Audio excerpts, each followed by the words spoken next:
Happy Friday, everybody.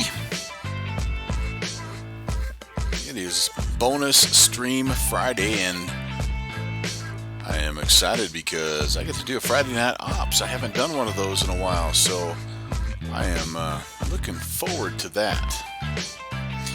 Welcome to George Bush International Airport. We are flying today from George Bush down to Orlando as a part of the Friday Night Ops festivities here. Of course, it is Friday the 13th.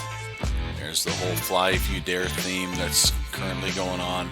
And it's a full moon, so that makes it especially a dangerous day for educators around the world. But we survived, and I hope you also had a good day.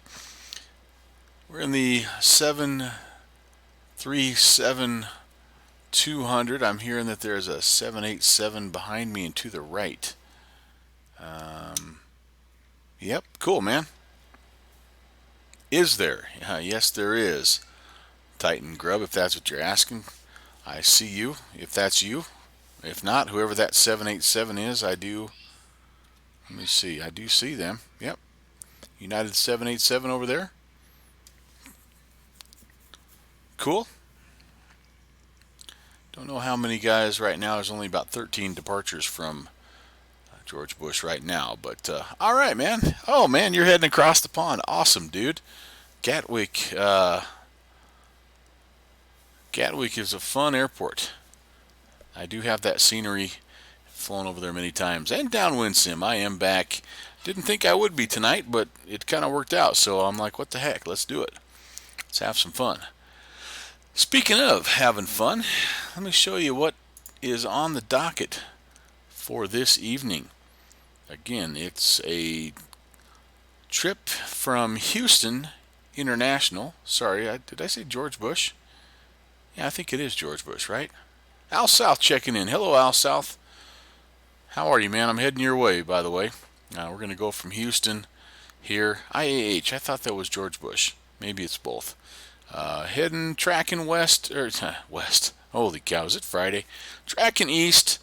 Curling it down to Orlando, Florida. Actually, I think there are 3 airports that are featured tonight. Atlanta is another one that, is a part of this festivity and should be a ton of fun. And we're going to just say a quick little prayer, see if we can get this 737-200 fired up, essentially. And let's jump right to it, huh? So we're going to start by setting the brakes here at the center console. I did put external power on because we were sitting here for just a little bit as we were messing around trying to get everything ready to rock and roll. So ground power is on. We will turn the left hydraulic pumps on. Oh, actually they are on. I don't know why those are on. Those don't need to be on the... No, sorry. The left come on. The right don't need to be on. The emergency exit lights, let's make sure those are armed. They are armed. This is the Captain Sim Titan Grub. I don't have the MilViz. I would like to get the MilViz at some point. I really the combi package looks pretty awesome. But this is the Captain Sim. I picked it up on their last sale that they had, their 20th anniversary sale, and I love it. It is, I've flown now about 3 flights is all, so I'm pretty new still, but I really like the simplicity of it. I like the old school navigation. By the way, that's what I do on this channel. It's vintage aircrafts sprinkled in with a little bit of bush flying and then kind of everything in between. But I am a sucker for the vintage birds, and so that's why we're in this one here as well. So glad to have you along, and looking forward to, I'll jump over, check out your channel as well. I don't know if you're streaming tonight or not, but always looking for new streamers and aviation streamers especially to connect with. So happy to have you here, man. And Downwind and Al South, those are two guys that you ought to get to know as well, because they're good people, as we say. Okay, so left again, back to business. Left hydro pumps are on. Emergency lights on. We're gonna turn the no smoking and fasten belts sign on. And we do have this weird switch behind the first officer here that we have to make sure is on, this master switch here and here. It defaults to being on, so I leave it alone, but if you don't have that on, nothing works. Imagine that.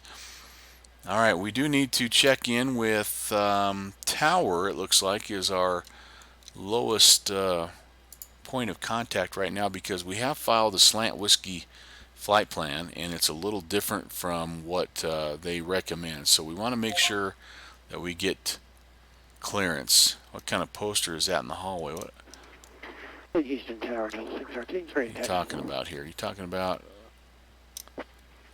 613, runway 15 left, taxi on November Charlie, Whiskey Bravo, Whiskey.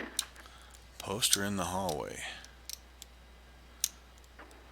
November Charlie, Whiskey Bravo, Whiskey. I guess I'm not seeing this side up. Is that what you're talking about? That's freaking awesome. I haven't noticed that, if that's the one you're talking about. I need that. That really does fit me as well.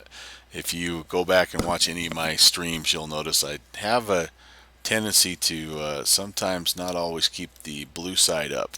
That's not it, you're saying. Okay, well, I don't know if I have a view, any other view here. Zoom out. Oh, some kind of Russian or Chechenian or something there, huh? Yeah. I have no idea what that is. If anybody watching this knows what that is, what that means, please comment. Just switch to P3D. See, there you go. We're not all X-Plane guys. It does set you back just a little bit. There is no question about it, but there are definitely some things still.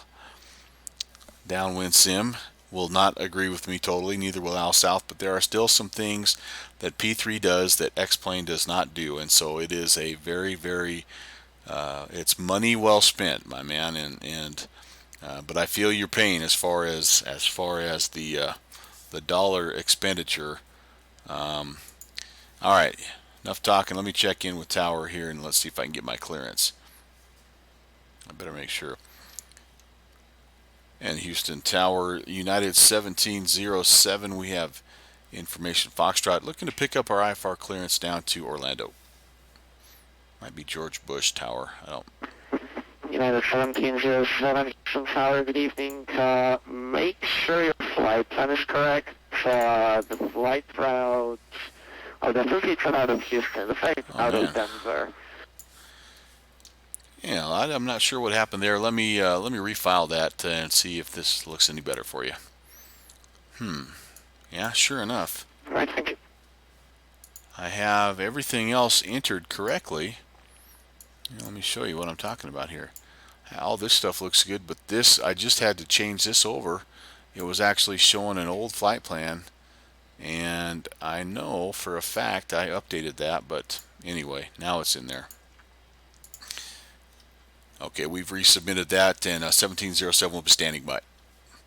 So we're just going to have to take a little bit of a look at it because 1707, I got it in queue. You cleared to Orlando Airport via Lake Charles Fire. Radar vector of Lake Charles as filed. Climb and maintain 4,000. Expect flight of 330 once remains after departure. Departure frequency 133.6. Squawk 4543. clear to Orlando, Lake Charles 5 departure. Radar vectors Lake Charles then is filed. We will maintain 4,000. Expect 330. Departure frequency 133.6. Squawk 4543. United 1707. United 1707, read back correct. Information Golf is current. I'll clear 3004. Expect on a 15. Actually, expect on a 9er for departure. Okay, we'll expect runway 9er, and we'll give you a call for taxi here in just a minute, 1707. All right, so that's a little different. Information Golf now, runway 9er. All right, we'll have to go take a look and see what's changed here in the last 15 minutes or so. All right, so downwind, okay, Titan Grub, he's going to try to convince you here, and he's got some pretty convincing arguments. He's been working on some scenery that he knows I am a sucker for as well. 613, But anyway, let me get back to business here so we can get in the air. We can talk about all this stuff once I'm in the air. Okay, so transponder code is next, and it's 4543. We need to put that in there.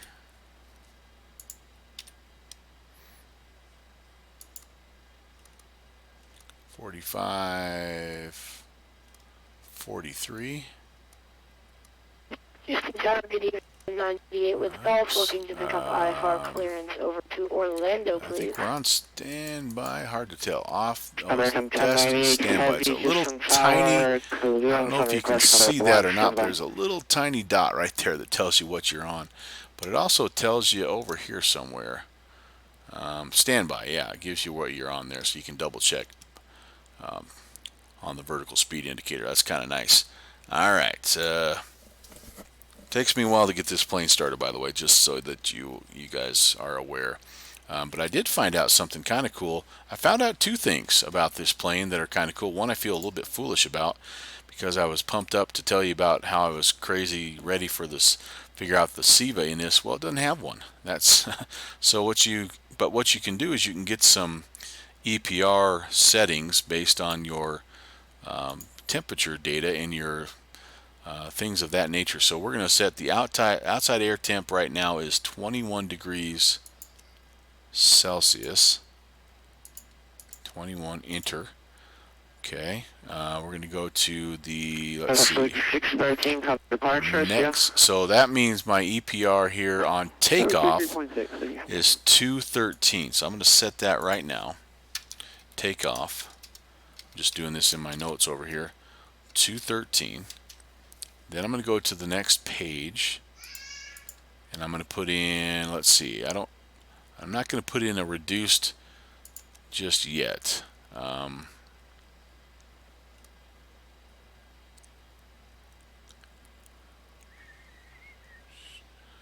do need to, though. There we go.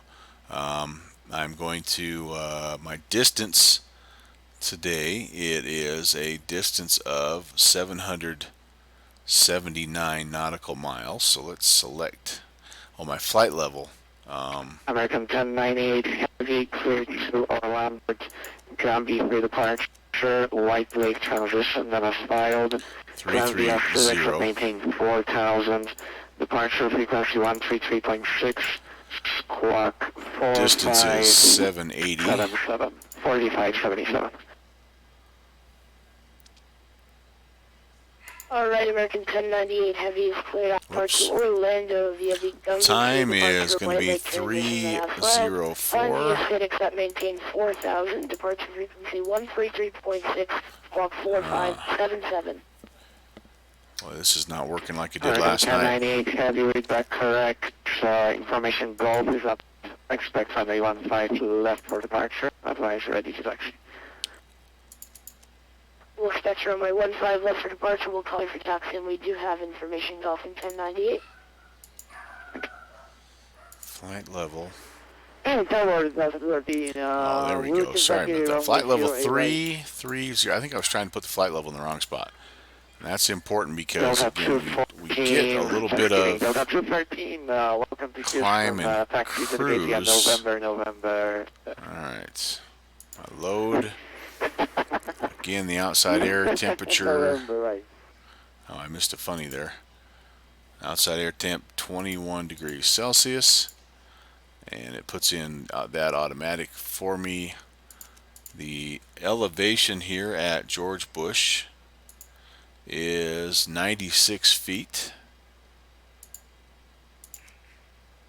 I think I have to do 100. I wonder if I can do 96. Oh, maybe it'll let me.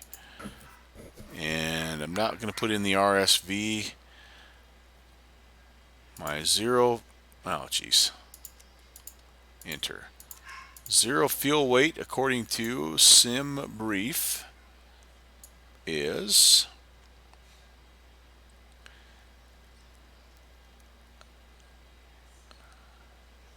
42,000 kilograms.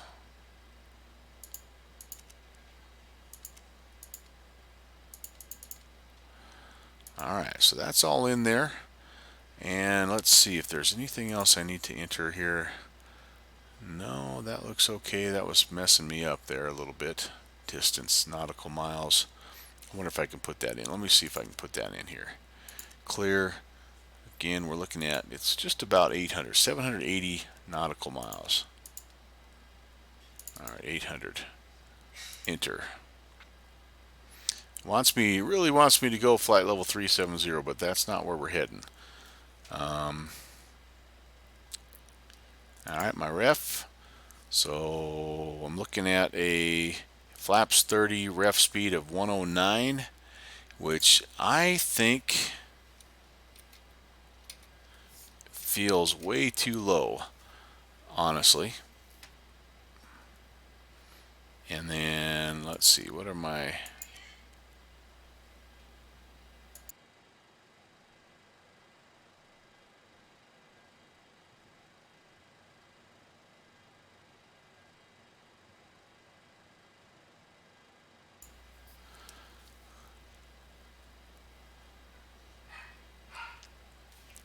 Alright, we're gonna this is not making much sense to me, but I want enough information that I can get. Okay, there we go. So my climb EPR 218, my cruise EPR 131. That's really what I want right now.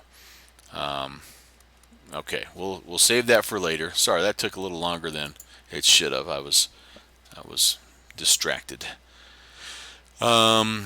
My nav frequency, I do need to look at what we're doing on the departure here. So let's take a look together.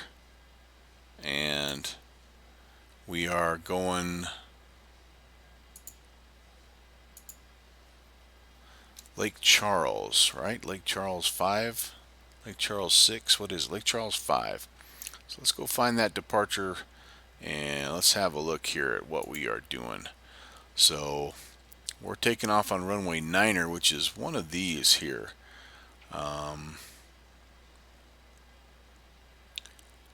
We want the Lake Charles. We're going to get vectors, radar vectors to Lake Charles. So that's going to be one of our first. Actually, I think I will put that in as our first frequency, 113.4.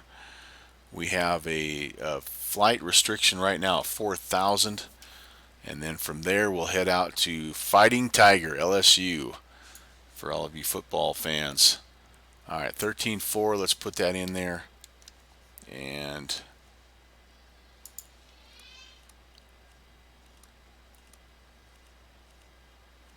there we go. And we'll be radar vector, so we're going to we'll probably just tune in. In fact, I'm not going to say probably. Before I get rid of this, by the way, let me just show you something real quick here. So it gives you the normal. This is a little feature. And by the way, thanks Al South. Al South found that translation. You want to be well trained. Yeah, that really does apply to me also. That's yeah, that's kind of not me, but I try my best. But watch this. This is really cool. I just found this on accident. Look at the chart that it pulls up there. The LaGuardia, the Hudson Miracle Approach. If you've never seen this, look this up. I'm not going to take a lot of time to do that, but it gives you waypoints like Goose, Think, Focus, Splash. It really is a neat tribute to, thank you, dear. Neat tribute to the Hudson River, the Miracle on the Hudson. All right, we'll get rid of that. Thought that was pretty dang cool, but that's just me. Houston Tower, United 5 Heavy, radio check. All right, back to checklist here. So nav frequency, comm frequency. All right, we're ready for the pre-flight flow here. We're going to go ahead. The yaw damper is on. We're going to make sure that the fuel pumps are all on. We're going to put the window heats on. We're going to make sure that the pitos are off. Zurich 7 departure, all transition, the last file. We want the packs on. Maintain 4,000, expect 5010 after departure. ISO valve is going to be on auto. 133.6, squawk 4530. Bleeds are off, and APU bleed is off as well. Flight altitude, we're going to set that here. 33, oh, it's already set for us. Cool. Orlando. Roger, clear city, Heathrow Airport by the look. 7 The departure. Orlando altitude is top altitude 4,000, expect flight 87, so departure is going to be on 133.6, squawk 4530 about 90. for We'll United. put our cabin altitude at a, whoops, how about just a kind of a comfortable, Heavy, we got correct. like 3,000 feet. Niner for Don't need to get too departure, crazy I'll here. put our 3004. Well, actually, you gotta go. For departure. Anti-collision is, I think that's already on, yep. Position light is on. Taxi runway 15 left. We have information Golf. We're going to set our altitude here. Runway 15 4,000. Taxi on November Charlie, Whiskey Bravo, Whiskey Whiskey.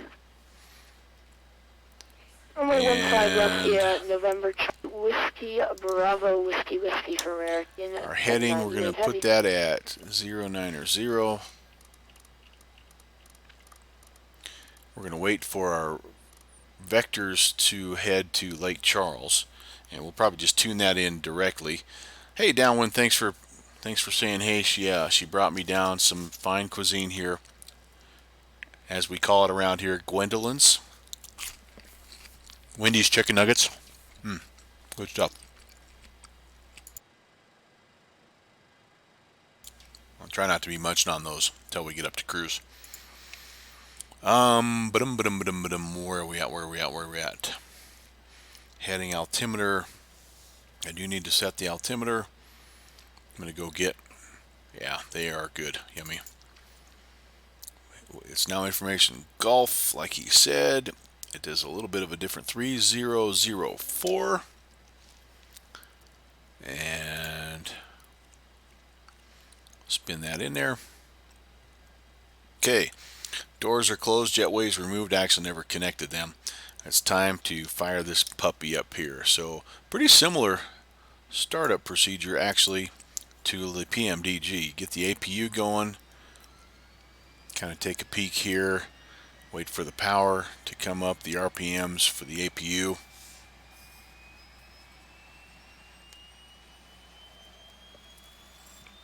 By the way, Downwind Sim, that was a cool video that you posted on your Discord as well. That was neat. Wait for things to light up here, and then we can start the generator. Yep, there we go. Start that, and that automatically disconnects the ground power for us. But with the GPU started, we can go ahead and we can officially disconnect external power. Alright, let's head over here. We want the Gasper fan. I'm going to actually pop over here. Gasper fan coming on. The packs will come off. Our engine bleeds need to be on. Our APU bleed needs to be on. And then we're ready here. Boy, it's been a week of phenomenal desserts, and that's a positive sound right there as our engine number 2 spools up. We'll get to 20% here, and slide that forward. And she comes alive. That's a good thing. Alright, alright, alright. I don't know if it gives you a puff of black smoke or not, but that turbofan engine, come on, how can you not love that? 1098. Okay, there's engine 2. Actually, I should be pushing back here, shouldn't I? Let me push back. I need to add that to my checklist, don't I? Push back, we'll get away. Give it just a second here.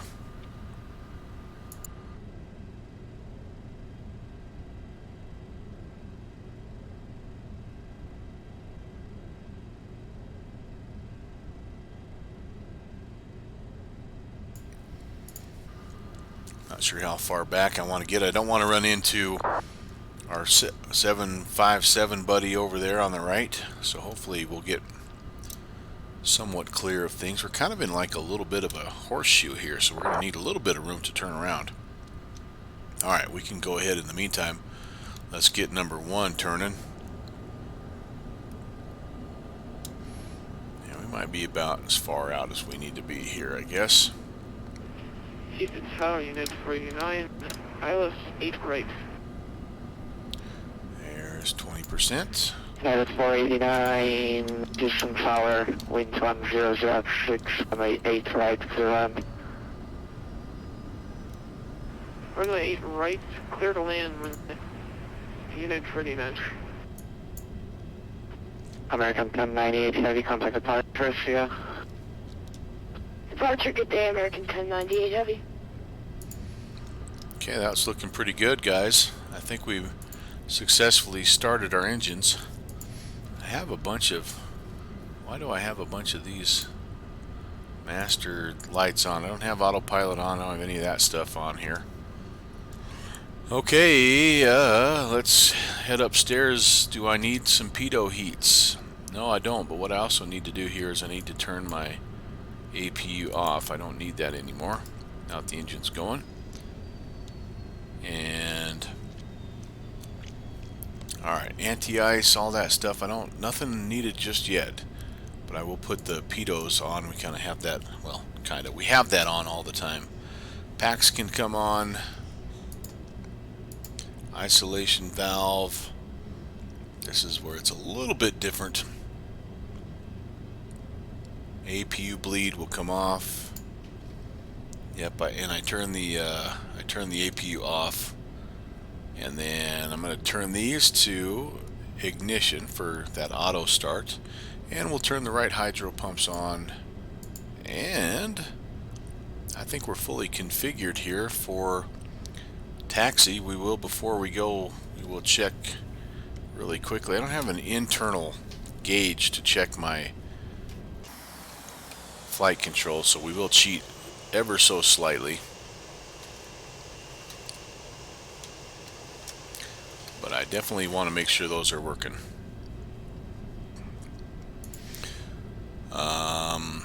Flaps are going to be set. This is the flaps 5 takeoff. Those are set. Let's make sure that's set to 5. Is that set to 2? Flaps 5. There we go. Transponder, we're going to change that over to mode Charlie. Let's see if this does anything here. I don't know if it does. So hard to see where it's at. Nope, it's still right there. So we're going to go to all the way over to TARA, and again we'll confirm. Yep, that goes away because it's at TARA. And taxi lights can come on, and we're ready for action here. We're going to runway 9er. And Houston Tower, United 1707 with Gulf, ready for taxi.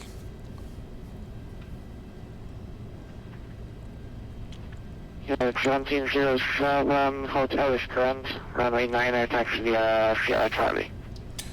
Runway 9er via Sierra Charlie, and you did say hotel. We'll go get hotel 1707. I told him I would. I need to make sure I do that. Let's see if it's changed anything other than, no, about the same. Winds did change now, 100 at 6. And Houston Tower, good evening, United 1131 final. Everything else looks the same. United 1131, Houston Tower, good evening, wind 100 at 6, number 2, So following it's a pretty company much 737 over the numbers right now, runway 85. Just a quick spin around to the right to Sierra Charlie. I do have the default scenery. Oh, there's our 757 buddy. Or is that a... It's hard to tell with my... I thought he said he was a 757. Anyway, take care, man. Have a good flight across the pond, and it's gonna be a fun night for you, my man. Sierra Charlie is what we're looking for. I need to go. This is Sierra Echo. I need to head over just one more spot. I think Sierra Charlie's right here.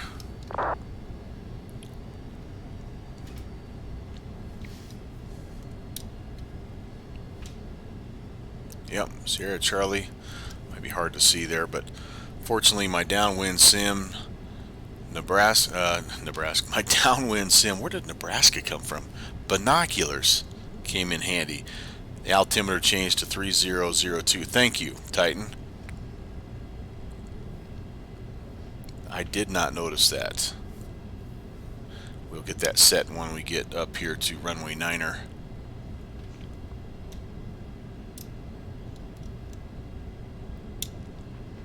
United 489, welcome to Houston, taxi to the gate via November. 3002. To the gate via November. United Weather moving 489. in, I guess. If the altimeter is dropping like that, the pressure's dropping.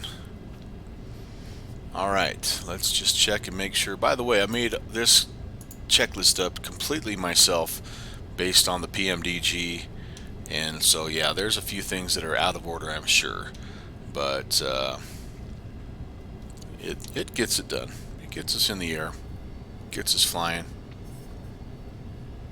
I'll catch up on the messages here. Looks like we got some good talk happening here.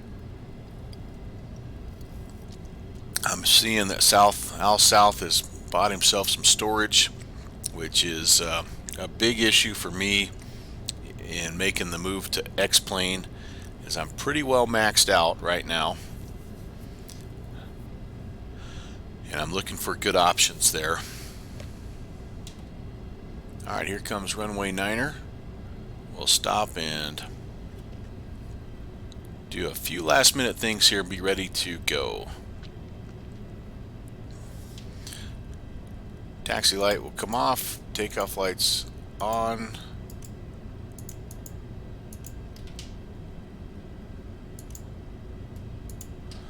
And mode select right now, we have nothing on here. Heading select. I don't want that on just yet. It's 8604 Navy, Houston Tower, hello, wind 100 at 6, runway 8, right, clear land. Alright. This is the altitude hold switch. We'll turn that on when we need it. Altitude dial is off right now. We're on main, we're on off. Okay, yep, we're good to go. We're good to go. We You need to get ready. Our departure frequency said was 3360. Tower United 1707 holding short, runway 9 are ready for departure.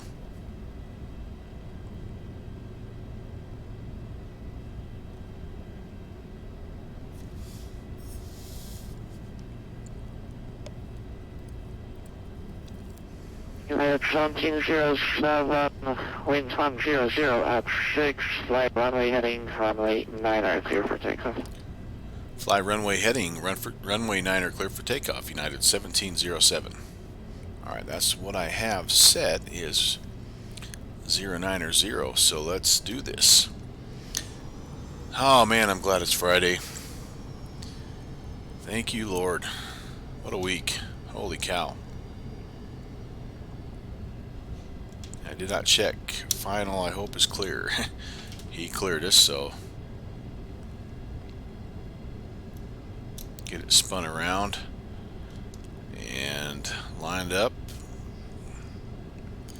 And you know what I forgot to do? So I forgot. United 1131, welcome to Houston, taxi to the gate via November. Takeoff is 213, so I'm going to keep that in mind right over here. I don't have the knob set, but that's okay. We'll spin it up.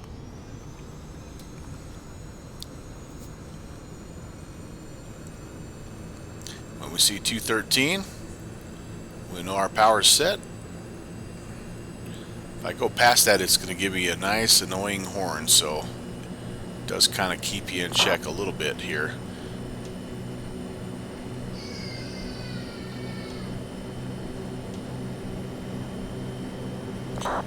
Rotation speed of about 150, by the way. Alright, we're getting close to 213. I think that's going to be pretty good. We're not going to fiddle with it much more than that. There's our airspeed alive. There's 120. We're going to call that V1. And there's 150. We're going to call that rotation.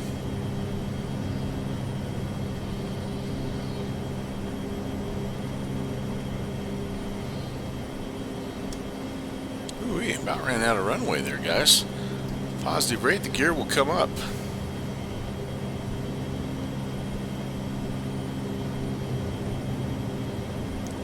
Flaps to 2.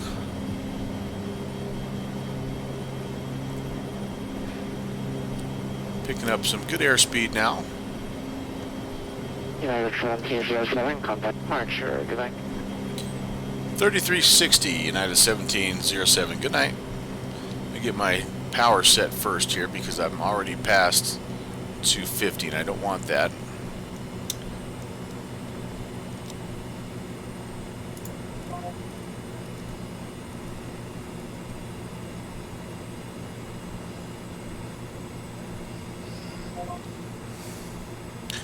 Whoops, leveled out. That's not good. Let's make sure we're climbing. Houston departure, United 1707. We're 1700 climbing 4000. United 1707, Houston departure radar contact, climb maintain 16,000. Climb and maintain 16,000, United 1707. Alright, we can do that. It's going to be hard for us to see that. So here's one issue I got to get figured out. When I'm going to go ahead and do this. I'm going to turn my autopilot on. I'm going to turn my heading on.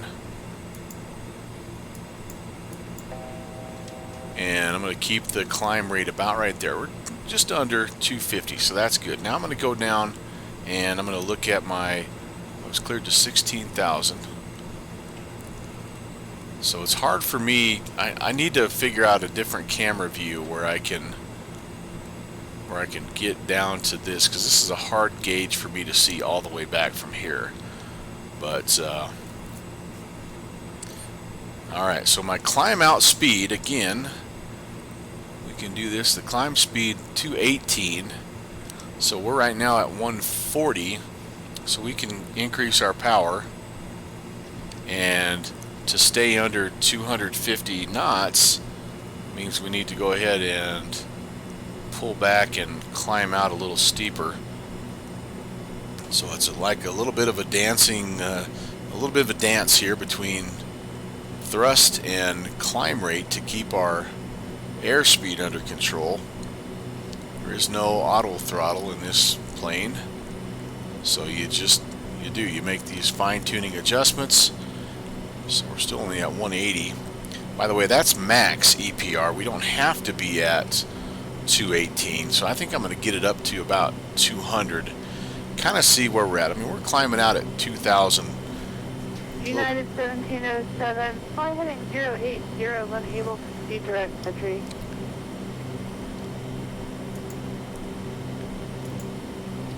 I'm heading 080, and I'm sorry I missed that waypoint. United 1707. United 1707 is the West Street intersection, Whiskey Echo Delta Romeo.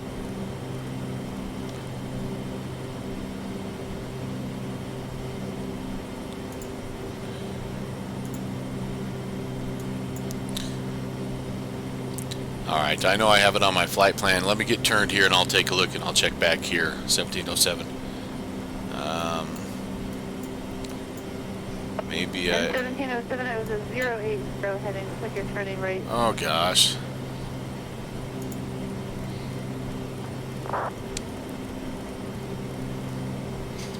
My apologies, I heard 180, so we'll turn back 080, United 1707. Yeah, I completely misheard her on that one. Getting too fast here as well, so, but we are almost over 10,000. Alright, she's wanting us to go.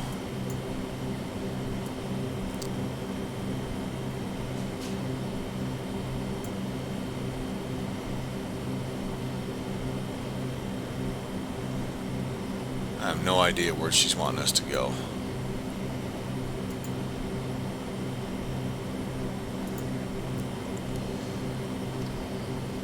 Okay, departure, my apologies. Can you give me that waypoint one more time? This is United 1707. United 1707 is Whiskey Echo Delta Romeo India. Echo Delta Romeo India. Whiskey Echo Delta Romeo India. United 1707. United 1707, looks like a heading now for 070 should put you direct towards Interton. Turning 070, appreciate that. Sorry for the confusion, 1707. Alright, what we need to do also here is, yeah, I'm still not seeing Wedgery. Sorry, I'll pull that up on my, I'll pull it over on the screen here in just a second, but I am not seeing that for the life of me. I hope they're not putting me on a... United 1707, contact Houston Center on 126.905. Thanks. 126.905, United 1707, thanks. 26905. I'm hoping that I didn't get tossed onto an RNAV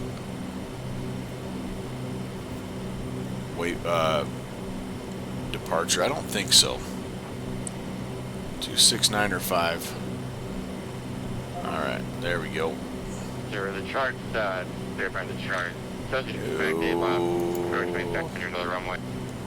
So, when you're ready to descend via the standard 4, I will accept. Went through my... Resume published speeds at Doobie. Went through my altitude here, doggone it. 002. Alright, so a little bit of a choppy departure there. Kind of screwed that up just a little bit. So we'll get ourselves back down to 16,000 where we're supposed to be, and then we'll check in here with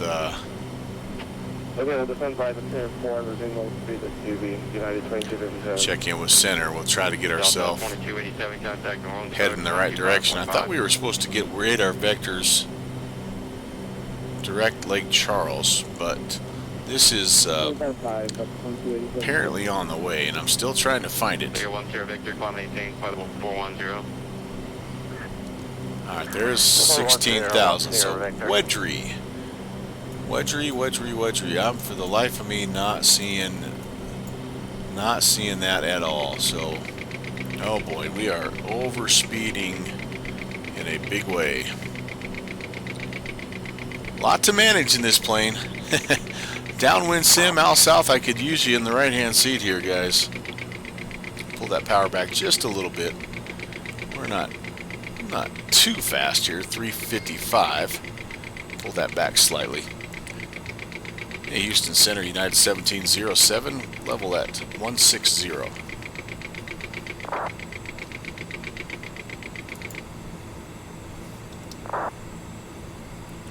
Let's tune this. 1707, Houston Spring, good evening, climb maintain, flight level 330. Climb and maintain 330, United 1707. Alright, so we don't want to give up too much of our speed here because we're going to need it on the climb. So let's spin that up 330. Let's take ourselves off of altitude hold. Let's pull the yoke back. And let's do 2,000 to 3,000 feet per minute. That should keep our speed where it needs to be. Delta 1601, we're ready, sir, to send via arrival, point staff resume, normal pressure resume, published speed. We are going to be shooting for somewhere in the neighborhood of about a Mach 0.78 or so. Pilot discretion, descend via the SID and resume normal speed, public speed at Dewey, Delta 1601 and the above altimeter 3002.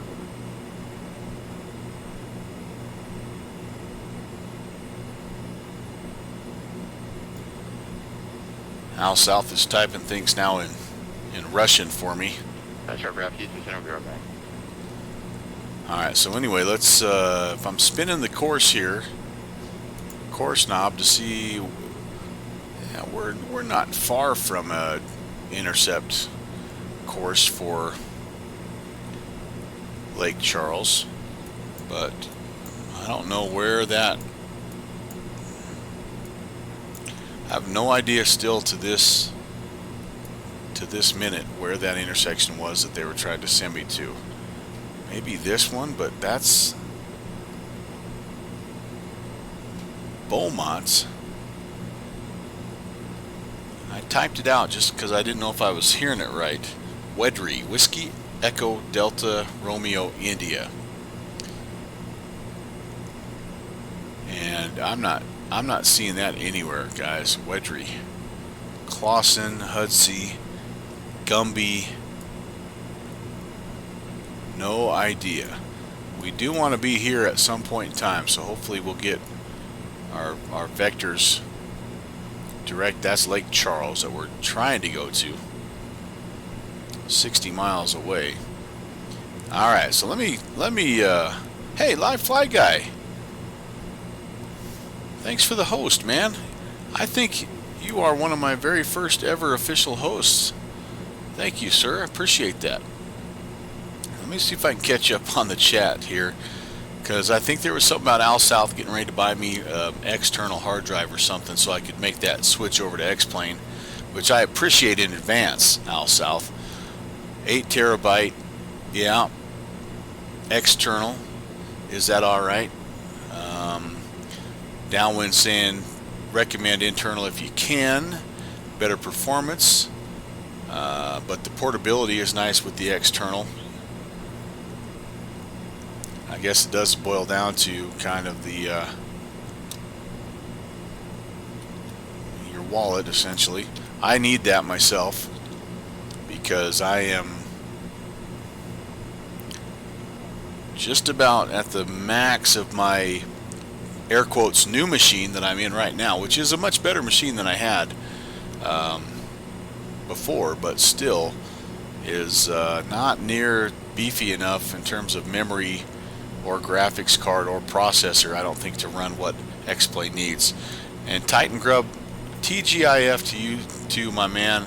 Again, have have fun heading over to Gatwick, and I definitely used more runway. Yeah, this thing, okay, I love it. I love it, but let's face the facts. It's probably a little underpowered, you know, when you think about the weight and all that stuff. That's a pretty cool picture, though. I'm gonna not lie, that's pretty cool. But you know, what the heck? It's fun. Holy cow, it's fun.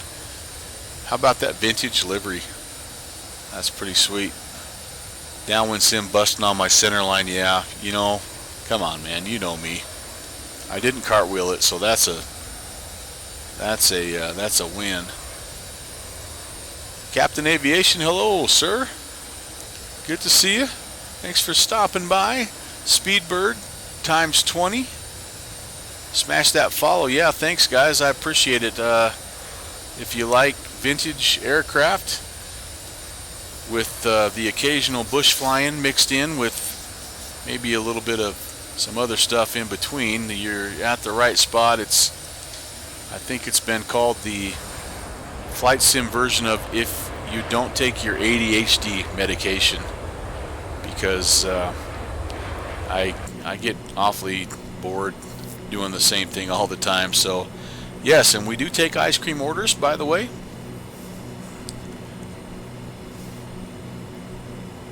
We'll be making our run basically as soon as I release the cabin crew here in just a minute. We'll make our run. Oh man, I'm through 18,000, by the way. Now you guys have got me distracted, so I can go ahead.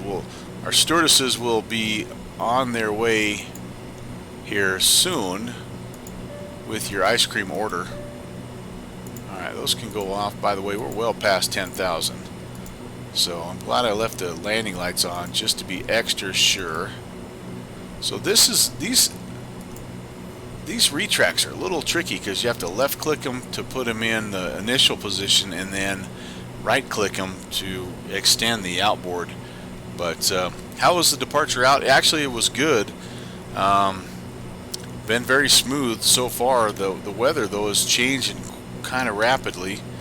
You know, something I could also do that I forgot is I could turn my weather radar on. I keep forgetting the Captain Sim comes equipped with one. You don't need anything else. You just get to mint chocolate chip for Speedbird. Okay, on it. All right, we are warming up here, and then go to normal weather here. We'll see what's in front of us. So yeah, if you're heading out there, I'm not going to pronounce your name right, and I apologize. Thea Gasoto. It was good. It was pretty smooth. I haven't run into any turbulence, anything like that. The only problem I have was it felt to me like they shortened the runway slightly since the last time I was here. You know, by a couple hundred feet. So we did bring the opposite fence line into play ever so slightly, but no harm, no foul.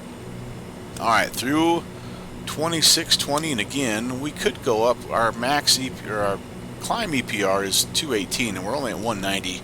So I think I'll nudge that forward a little bit because we're only still making about 250 and climbing at 1,000 feet.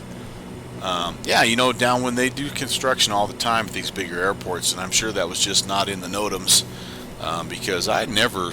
United 2257, this is an East here. I'm getting switched over. I never run into problems like that. I'm getting well north. I better check in with center here. Center United 1707. We were given a vector by the last controller. Just gonna check if we're okay to turn direct like Charles. I've just lost everything here. What has happened? Houston Center stepped away for just a minute. Oh, I appreciate that. Well, we're gonna. I've got Houston Center back. Oh boy, the lights did go out, and I Yeah, Houston Center, United 1707. We were given vector by the last controller. We were just going to see if we could be cleared direct Lake Charles at this time. United 1707, direct Seminole VOR, 00 Whiskey. Okay, direct Seminole VOR, thank you, 1707. Alright, that's even better because that puts us a little further down the road here. Here's what he did for us, I think. United 2257. Seminole, wait a second, holy cow. United 2257, contact Houston approach 920.059. Holy cow, where's Seminole at? 120.05, United 2257. That's a ways down the road. Houston Center, Westland 1990 Heavy, second and firewall 400. 1990 Houston record. Alright, I'm still looking. Alright, hold on here. So, is Seminole clear the heck? Where is Seminole? Houston Center, speed control 25 heavy, flight level 3. My goodness, I'm cleared all the way to Seminole. I'm not going to be able to tune that in. There is no way. That's clear the heck. Alright, so I'm going to have to... Alright. First things first, what I'm going to do is this. I'm going to try to get... I'm going to start heading to Hammond 10960. I'm going to check back in with center and just get clarification there because that doesn't seem right. Did I mishear that, guys? 10960. Let's at least get going that direction.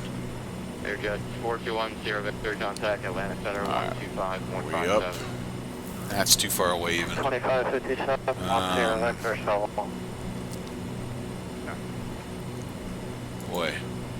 Alright, Lake Charles it is then, 113.4. 73, flight level 270. That was really strange what happened with my panel there. Alright, so here's what we're going to do. This is going to be a little bit funky, guys, but we are going to actually bypass. Let me explain what I'm thinking here. For us to turn a hard right, go down to Lake Charles doesn't make a lot of sense. So what we're going to try to do is we've got this tuned right now. We're going to try to catch this Juliet 138, Juliet 2, Juliet 590, whichever it is, on the 70-degree outbound radial. We're going to try to intercept that, and that's going to put us down the road here, kind of heading where we should be going.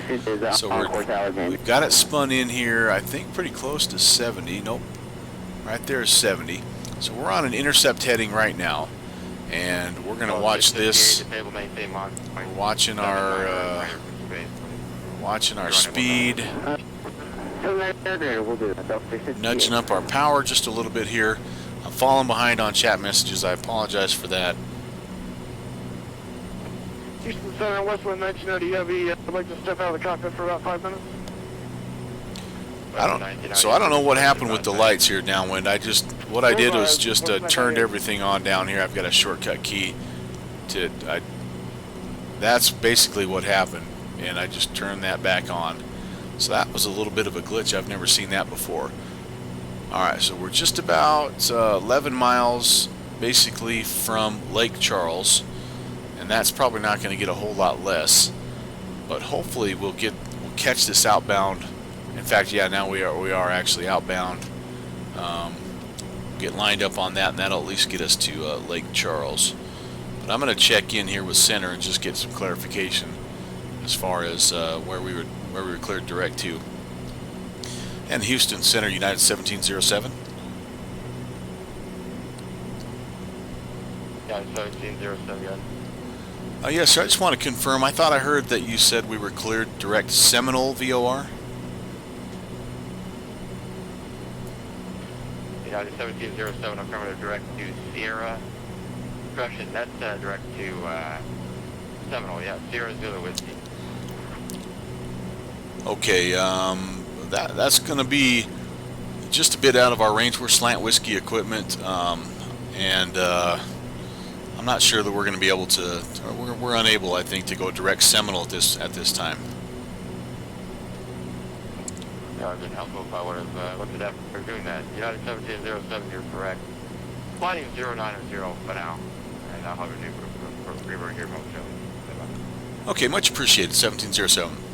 Yeah, I think it's hard in an event like this when you've got so many aircraft going to try to keep track of all that equipment. You see 737, you probably think PMDG, which I get, not a big deal. All right, we're just about to 330. Our speed has dropped a little bit, but that's okay. We're up close to our cruise. This is about as high as this bird can go. Yep, tell him why, or tell him you only have the near, yeah, so he'll figure that out here in just a second. If not, I'll make sure that he knows that. But I don't want to miss my cruise altitude here, so there we go. Flip that over to alt hold. It'll level out here, and this should creep back up. Now our cruise EPR, by the way, is way down here to 131. United 1707, do me a favor. Do you have your previously found routes available to send me via private message, and I can change your routing to a VOR closer to you so you can pick up the signal? Yeah, not a problem. Let me send that over to you right now. 1707. Maybe I have. I maybe have put something in incorrect as well. I don't know. There's something goofy about what's going on here. Now that I look at it.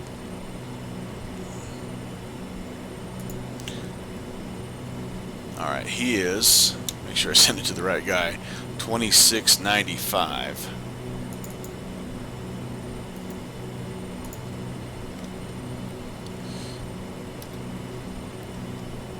So I need to make sure that we have what we're supposed to have in here as well, because I maybe have a bit of an incorrect route. Now I think it's still showing about the same. And we're just about to pick up this VOR, which is outbound from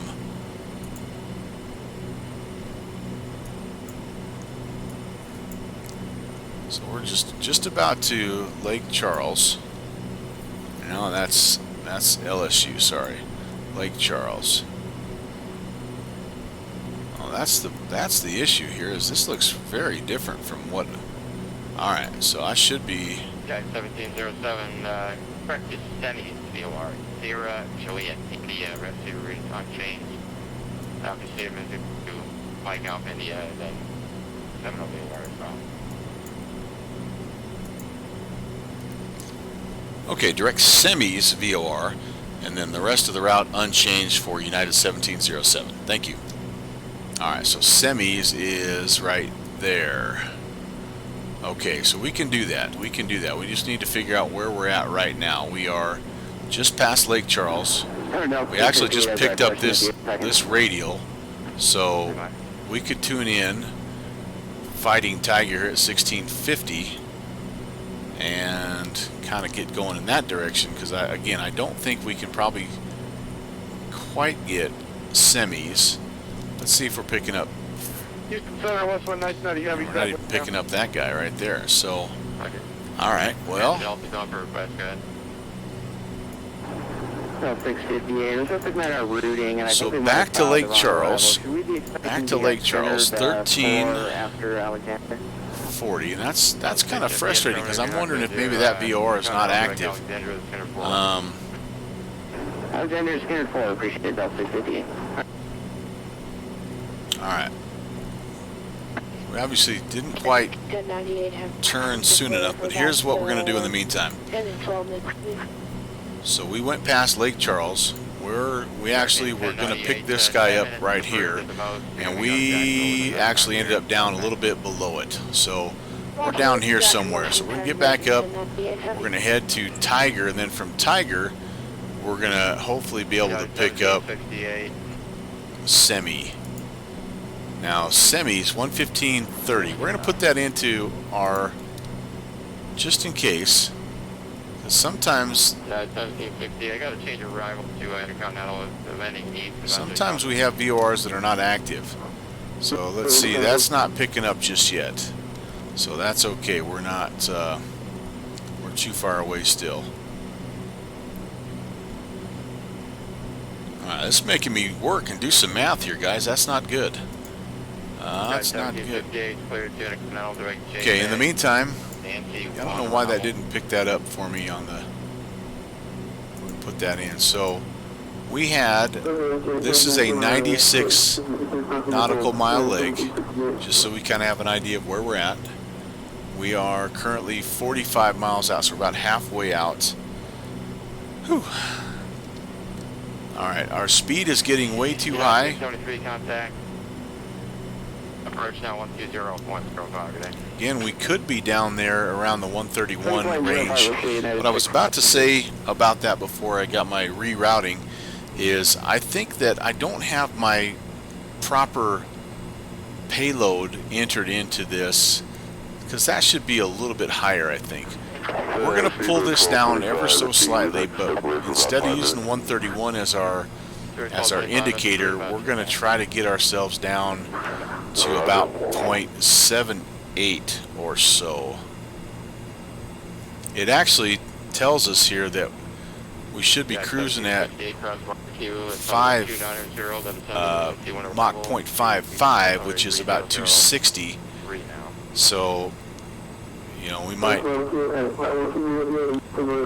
think about that here, but I also don't want to you don't want to be too slow in an event like this, because you don't want to have everybody slowing down, and the controller, they've already had to work hard enough for us, but that'll get us where we're going. Okay, now we've picked it up here pretty well.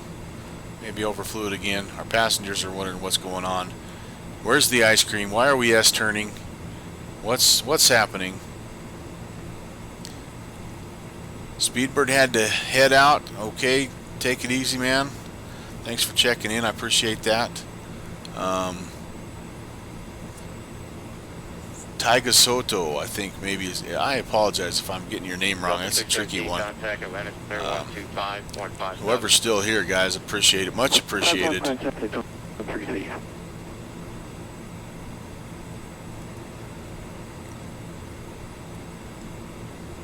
96 miles, that's what we're looking for here. But while we do that, let's maybe have a look around at sights and sounds. Houston Center, good evening, Delta 1207. With you on the departure out of New Orleans, climbing to 9,315.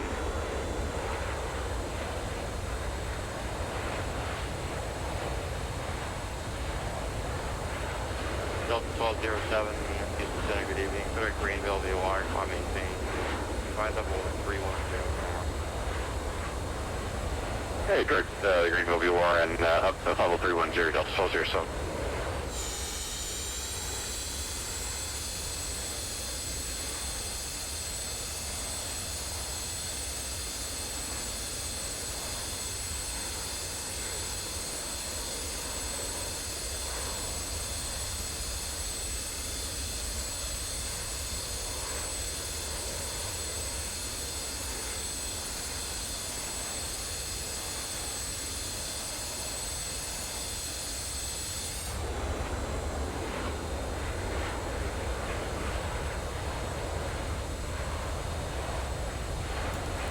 It's funny how many people I talk to that say, oh man, I remember my first flight in a commercial airplane, and they're saying, oh, it was the L1011, or it was you know, whatever, big, huge DC-8 or something like that. The 737-200 was my first commercial jet flight. I can still remember it like it was yesterday. 14, 35, 31, 35, 31. 35, 14.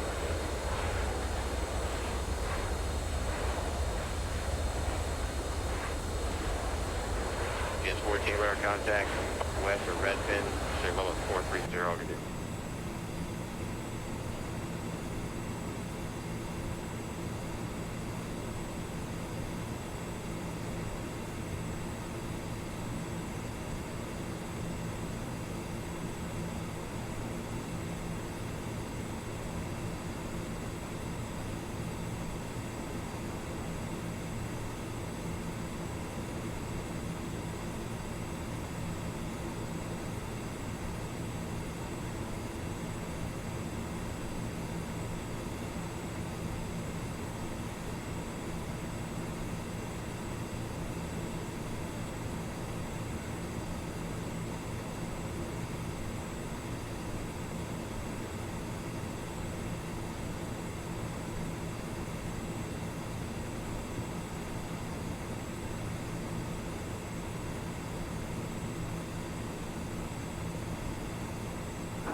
Center Delta 658, request 2 minutes off frequency. That's pretty about the same. Will do.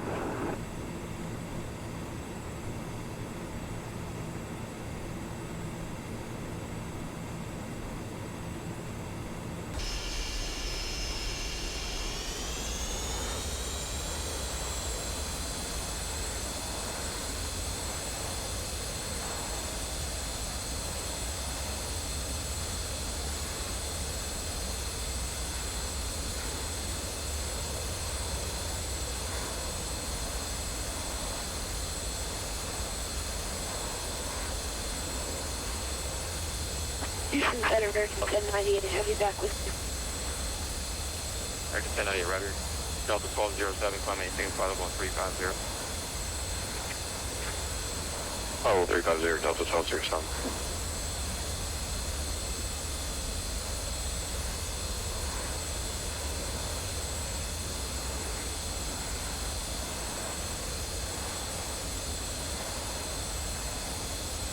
American 1998 rudder.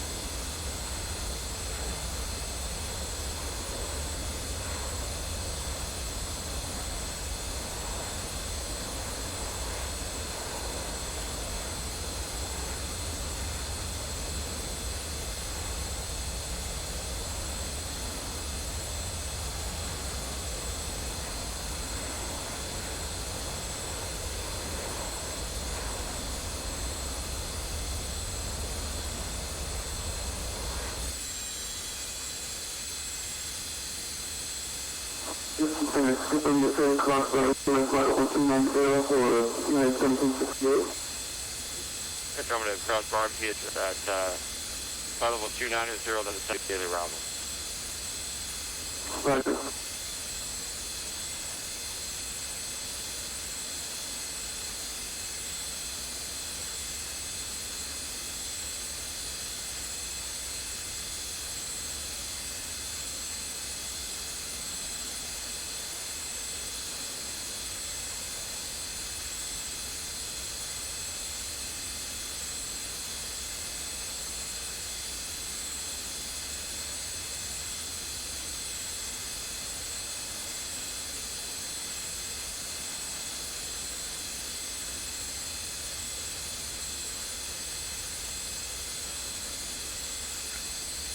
How cool is that little vapor trail off my wing there? Very nice. Sun setting, full moon, Friday the 13th. Back with you, thank you. What else could you ask for, folks? 658 roger. Climb anything, flight level 360. All right, let's see, 97. So, oh man, we blew right through. I'm not gonna lie to you guys, I was busy munching down on my chicken nuggets here. So let's change. We need to fly 078, and we're gonna tune in now. I don't think Fighting Tiger worked for us, so we're gonna see though. Yes, good deal. So Semi is alive, 115.3.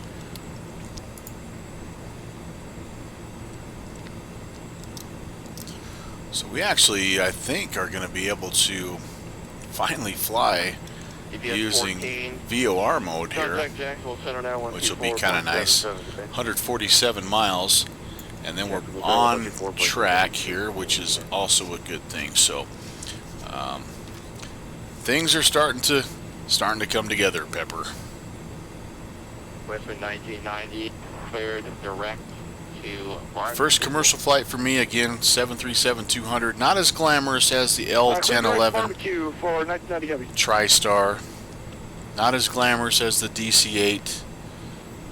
I even had a guy told me the 747 was his first flight. I'm like, holy cow. But nonetheless, loved it. It was a Western Airlines flight, and I have ever since, that's been my favorite livery. It's obviously defunct at this point in time, but I do have a couple of vintage liveries that I like to fly. This plane actually has supposed to have a Western Airlines livery that's available. Now look what happened. My airspeed 180, my Mach is 0.52, so there is no way that that EPR of a 131 is right.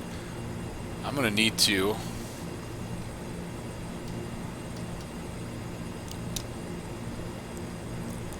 I'm just gonna increase power here and just try to get our, I may have to go a little bit more than I want, but need to get our Mach number back up there closer to 0.78 so that all the traffic behind me is not upset. Luckily, I don't have anybody behind me, so I can afford a momentary lapse here. But see how much I'm pitching up. One thing that's similar to this, as some of the other birds, some of the other vintage birds that I've flown, is once you lose airspeed in flight, it is dang hard to get it back.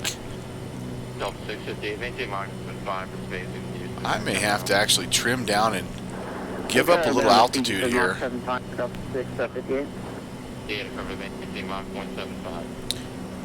Now we're slowly nudging up, and as this gets faster, it will nose over here and be better. But right now we're an extremely inefficient aircraft. By the way, you can turn on the, what's kind of cool about this is the flight director is independent of the autopilot. So you have the autopilot controls here, you have flight director here, which pops up. You can put it in heading mode, you can put it in VOR locator mode, you can track your approach, you can do a manual glide slope if you want to, and go around even. So alright, we're slowly increasing. We are maxed out right now. We're just about full toga.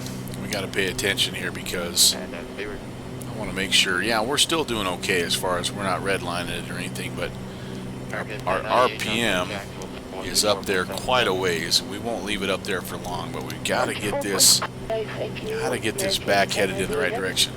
Yep, and you can see now we were up there close to 10% pitch. Now we're down close to about 5 degrees.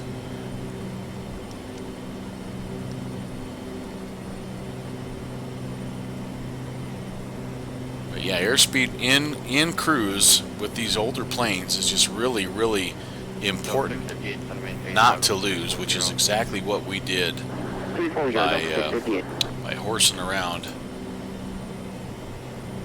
trying to do the outside view. Western 1990 cross barbecue, level 2900, then send via the MC1 arrival. Houston altimeter 3003.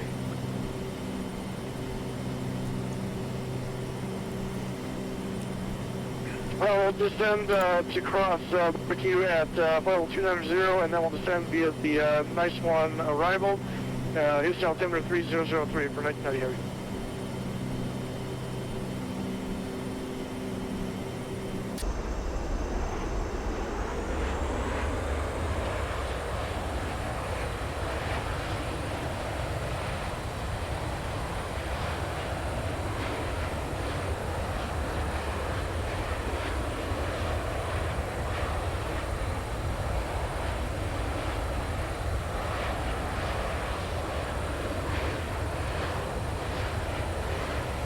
Got 1768 down to Houston approach 120.0.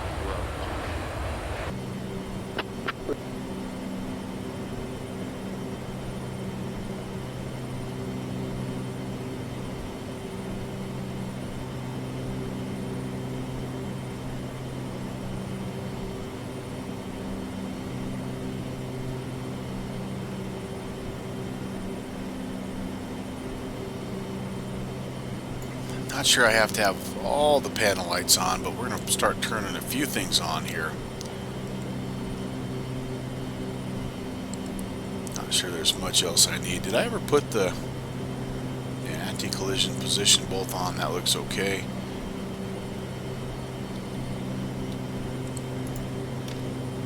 Is there anything back here that I need to turn on? I don't know. I think this light you can turn on here, but that that illuminates the stuff that you're looking at on the captain's panel. But very interesting location for a lot of this. I have no idea how the first officer was able to get back and actually manage this stuff if they had a fuse issue. What a headache. Looks like a lot of this stuff is modeled. I'm not going to pull any of it out, but yeah, I get a lot of potential action on a lot of these switches, so that's kind of cool. All right. Well, anyway, speed is almost back up where we want it, so let's pull back on the power here. And I'm just going to go kind of like the DC-8, if you're at about, 1.8 is a pretty good cruise number.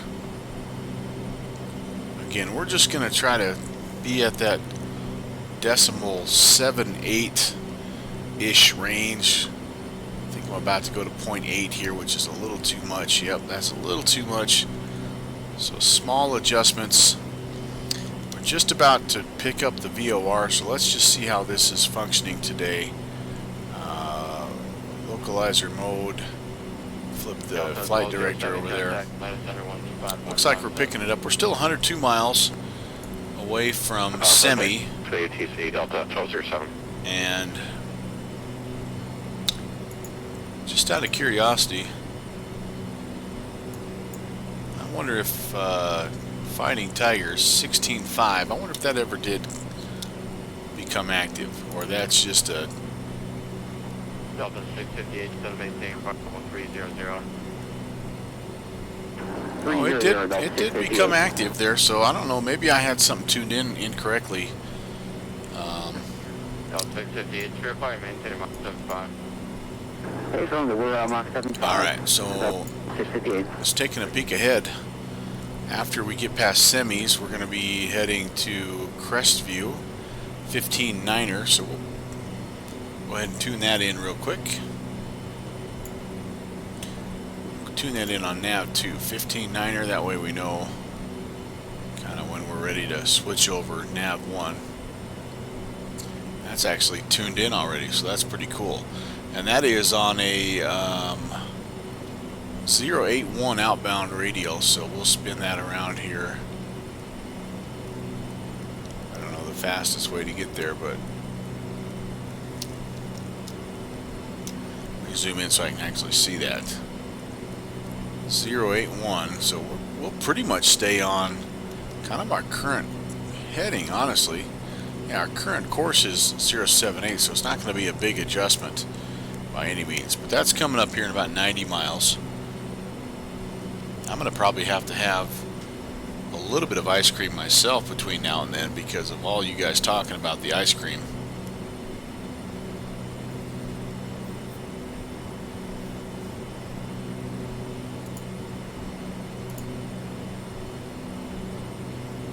So here's how the flight director works, by the way.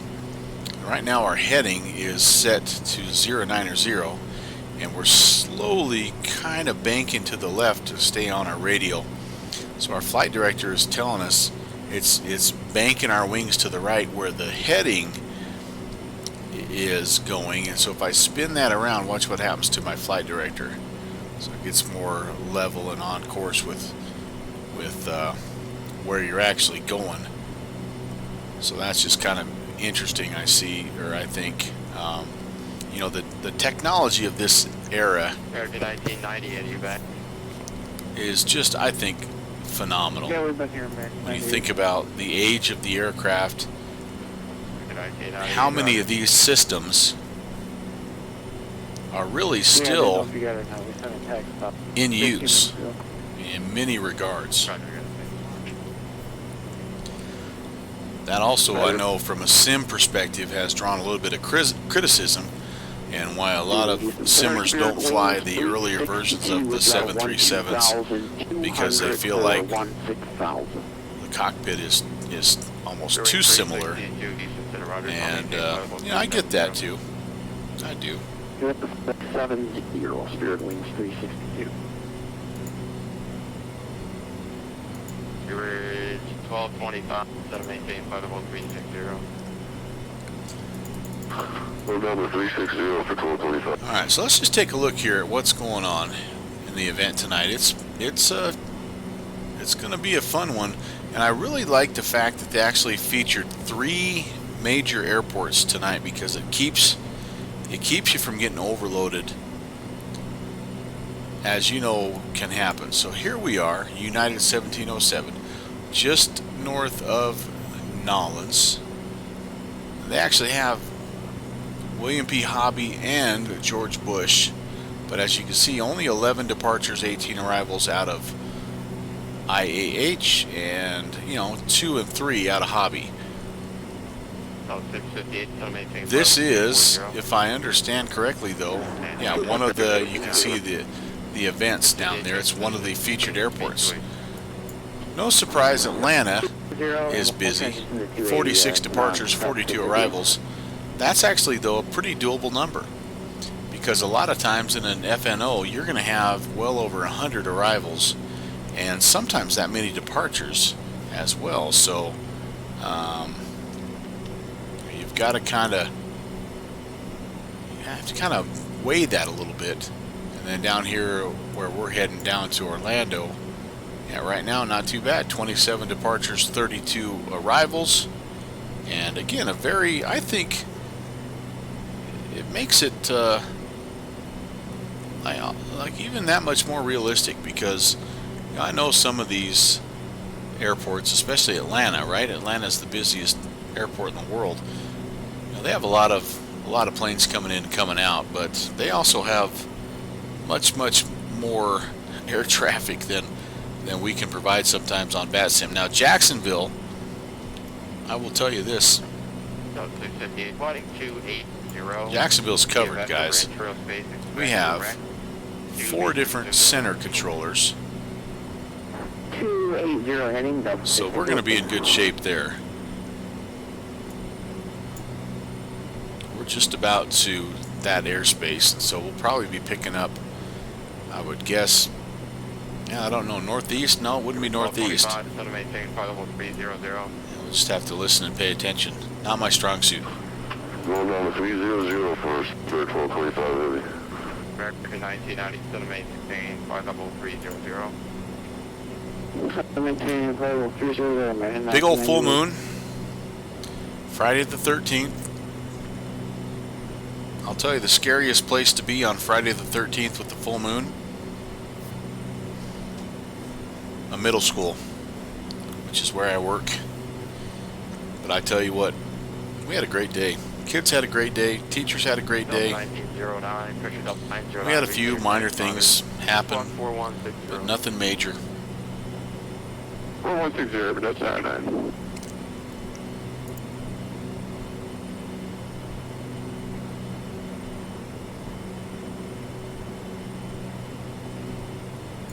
.82 is my Mach number, so we have recovered our speed. We're still at an EPR of about, well, over 2, so we're going to bring that back down. Try to get it about 180. And I got to figure out why this rating is so small. That's just not, we're not going to be cruising at, 260 is not an unheard of cruise, but a Mach 0.55 at cruise altitude, man, that's just crawling.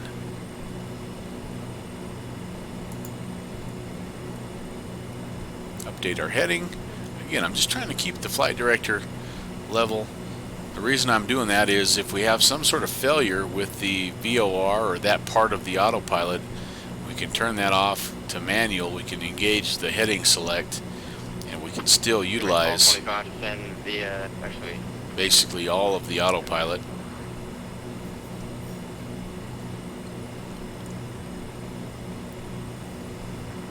Okay, 1220 the gas near 1 Intercontinental altimeter 3003, accept. Alright, speed's coming down, and I'm just barely nudging it because last time I thought I was just barely nudging it, and I ended up back at 180. Below flap speed, actually. So you can understand, by the way, my nervousness when it tells me that my ref speed, probably won't be able to find it here, tells me my ref speed was like, see if I can find it. Yeah, it's telling me my ref speed is 109. There's no way. That's like King Air speed. Okay, we'll turn direct to Doobie, and then... So, what I'm going to plan, rotation speed is 150. I'm going to plan just below that, about 140 for our ref speed. And again, this is only my third flight in this particular airplane, so I'm still learning. There are tutorials. There's actually some better tutorials at the Captain Sim website for the 737-200 than there are for the L1011, which is the other Captain Sim aircraft I have, which I'm enjoying immensely as well. Delta 521, Houston Center, climb maintain flight level 40, and reset your transponder clock 4024.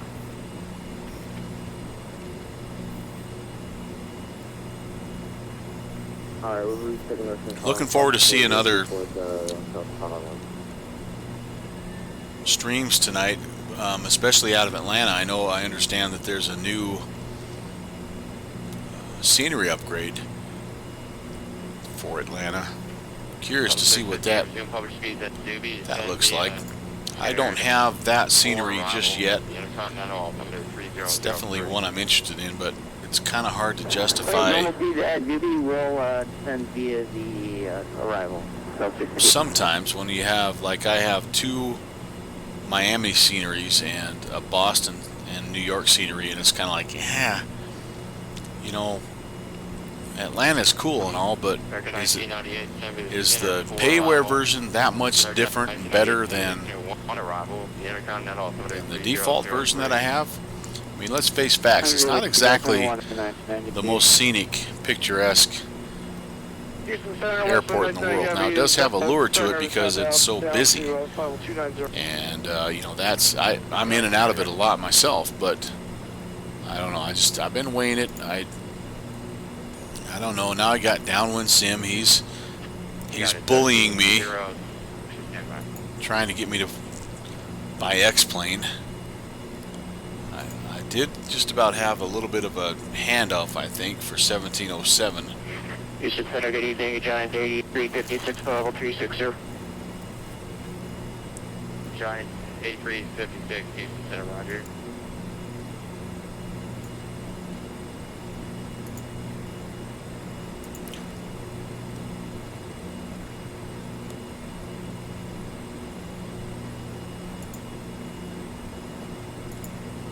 By the way, we're closing in on semis. After semis, we need, here's a quick peek. Here's semis. After semis, we need 081. So not a huge adjustment on our part.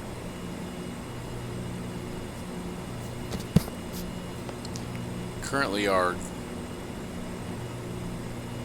heading right now is keeping us pretty well on the course, and so what I'm going to do here when we get down, you know, under 5 is I'll probably just engage the heading mode. Then we'll make our adjustments in the VOR frequency and the course, and we'll get on that next leg here. 250 on the speed, and then you said normal speed at which fix was it, Buffet?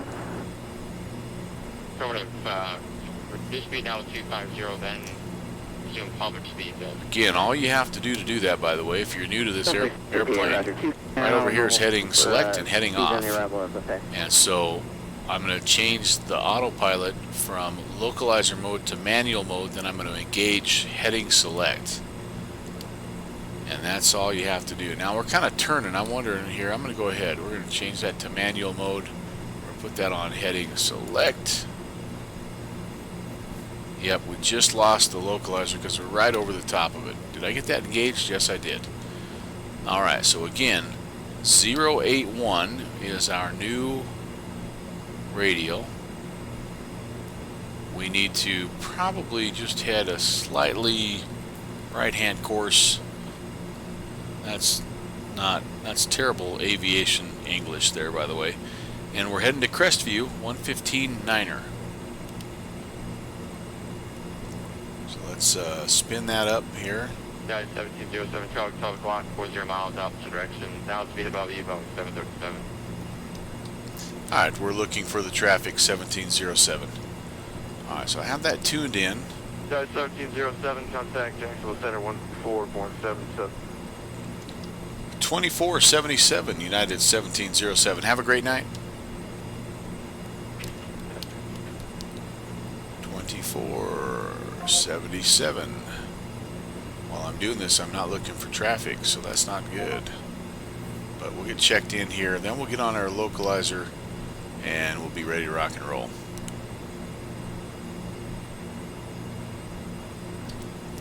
Jack Center, good evening. United 1707, flight level 330, just past semis. That is 1707, Jacksonville Center, welcome aboard. Alright, I will confess I don't know a lot about the DFW controllers. I don't get down there near as often as I would like. But here's what I can say about the Jacksonville controllers. I love them. They're awesome. I have had so many fun, good experiences down here in the Jacksonville area. And every time, in fact, that's why I chose to fly into Jacksonville versus Atlanta, is, well, two things. First of all, the air traffic that I know I'm going to get there, and I've got many of my Bat Sim quote-unquote friends or favorites listed on my, on my screen here. But yeah, it's a fun group. It's just a very fun group, but at the same time, professional, and they're helpful, they're patient, all that stuff that you could ever want as a pilot, flying in a super busy airspace. Of course, the other reason is I have Orlando scenery and I don't have Atlanta scenery, so I figured we would fly down there and see what the Orlando scenery looks like at night. Spoiler alert, it looks terrible at night. At least the runways do. The runway lights are super dim, and yeah, it's not good. I have something configured that's not as it should be. There's the traffic, and we're gonna be okay. At Jack Center, United 1707, we have the traffic. Oh, he didn't tell me about the traffic. I'm sorry, say that again? Actually, my apologies. Fort Worth Center advised us about incoming traffic the opposite direction, 1,000 feet ahead, and I was just checking in to let you know we have the traffic, but kind of a moot point right now. Sorry about that, 1707. Well, that traffic is 3,000 feet above you. He's at 360 and not 340 like Houston 5. You do have traffic, but he's a little bit farther, and I'll point him out when you get a little bit closer. All right, much appreciated, 1707. You may cut into my ice cream run here. I have peach pie and vanilla ice cream waiting for me.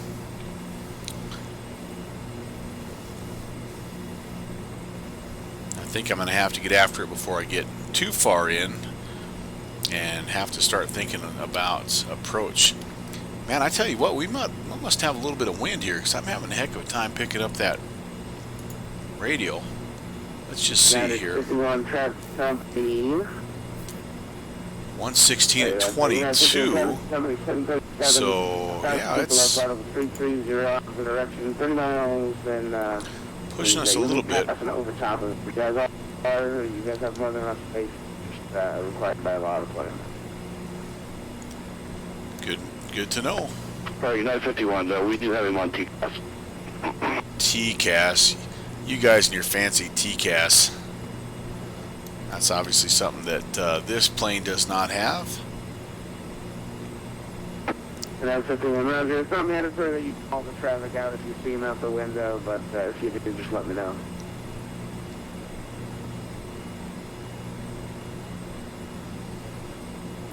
Yeah, just look for the 1707, traffic in opposite direction, company. So that is opposite direction, company 737, bottom 340. He's going to be moving here 11 at 10 o'clock. He's 1,000 feet above, no factor, just required by law to put him out. 1707. Now, So he sees me. I don't. Thank you. Houston 726 905. So long. I don't know that I see him. 126 905, United 51. Looking. Once I get past him, I'm going to step away for just a second. And like I say, I'm going to make that ice cream run. Gives you a chance to do the same. Now we're struggling to pick up that VOR, guys. I'm hoping we're not going to S-turn the heck out of things here. Sometimes that happens. It's a weird thing. Some of them get locked right in, make a nice turn, we hold right on the radial, and others are, for whatever reason, just a little bit tougher to try to get centered. Not sure about why that is, but looks like we're pretty darn close. Still have no idea where that traffic is, but he sees me, so that's half the battle. He's 1,000. He's the one that's 1,000 ahead of us. And actually, now that I look kind of at, I look at my Batastic map, I think he's already passed us. So I'm gonna step away for just a second here. I'll be back momentarily.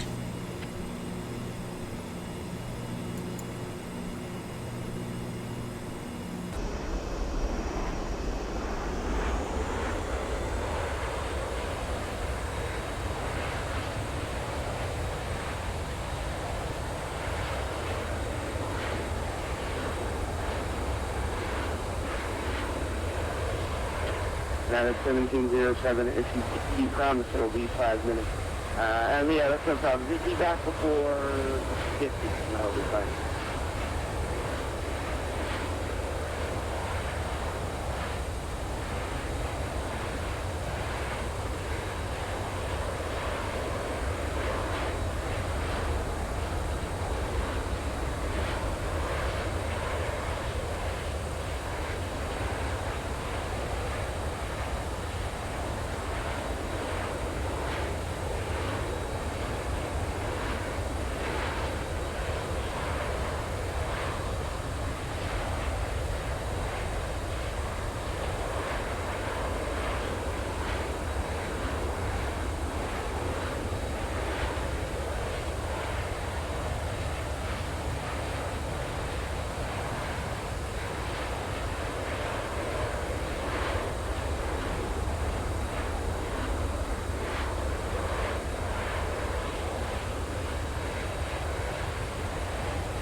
Rats. I just was a little bit late getting back. Started to spin on my VOR a little bit. Check back in. Center 1707 is back on frequency. Welcome back. You sound out of breath. You really hustle. Yeah, I missed my, I started spinning around my VOR there, so I was trying to hustle. Yeah, it looks like you're doing something strange there. You're supposed to be more east than north. What's the deal?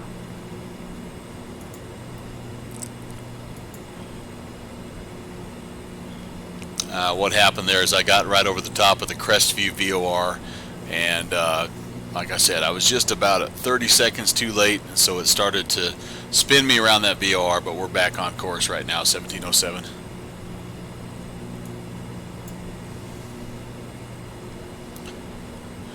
Okay, we got to get back on the 80-degree outbound radial, which means we went way north, so we're going to have to definitely set a course to intercept. You know, I think you just verify Mariana.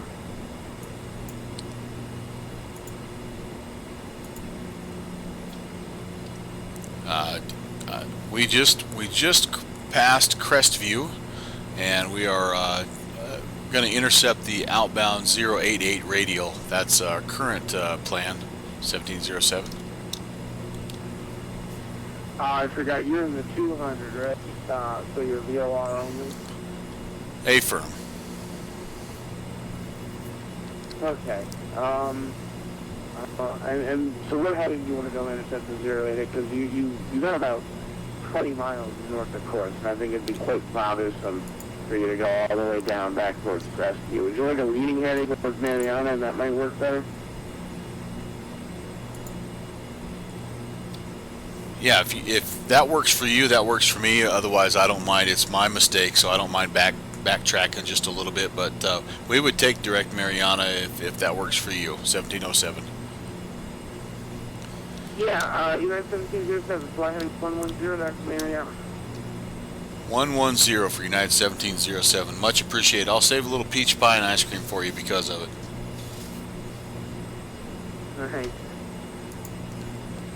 That's what got me, guys. Is if I'd have just got the peach pie, I would have been just fine. Yeah, Downwind, I know you're probably getting a little nervous, as you normally do. You know, the stress level I cause you, it's a wonder you check back in. Maybe it's a little bit like when you drive by an accident. You just can't help yourself. All right, Mariana, by the way, 1400. Let's see if we pick that up. All right, thank the Lord. And we're going to spin this around. I bet that guy's got us pretty doggone close. Yes, he does. Re-engage VOR. And, all right. I'm gonna enjoy this peach pie nonetheless. Sorry about that, air traffic. Keep in mind, I did give you props, Jacksonville Center. Alright, that's solid.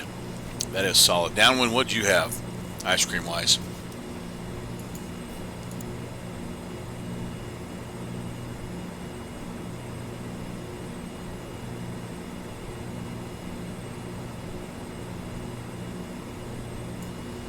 If I know Downwind Sim, he's probably up somewhere in his de Havilland Beaver right now, getting his tires dirty. By the way, I was going to tell you, Downwind, so I had originally thought about doing a seaplane based tour. Man, it might have been last Wednesday. It was actually the same day that I ended up doing, or the same week. No, it was Sunday. Well, I had major Orbix issues, and I've actually not been able to find a solution to that. Cookie dough concrete.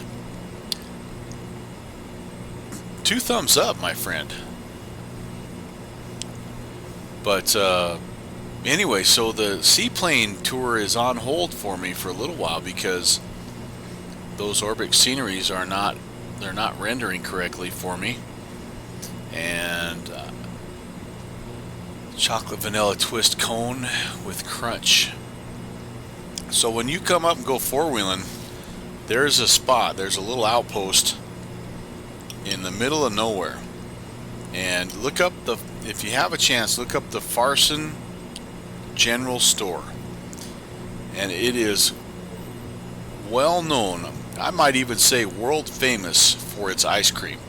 So I will take you there, and it's right on the top of the mountain, right at the top of South Pass. So we can get done four-wheeling, we can cruise on over and have some ice cream. I can actually take you to a spot, a couple of spots really, where we can belly up to the bar, maybe have a cold one. There's a couple of interesting gold mining ghost towns that are up where one of the spots that I like to four-wheel, and then we could top off the afternoon with a little bit of ice cream there. So it's, you know, it's family friendly. Yep. So she'll enjoy the well, she'll enjoy the four-wheeling adventure, but she'll really like the Farson Eden. It's either Mercantile or General Store. And then while she's looking that up, have her look up the Mercantile in Atlantic City, and just check a little bit of history about the Atlantic City area, because that's one of the funnest places to four-wheel near where I live.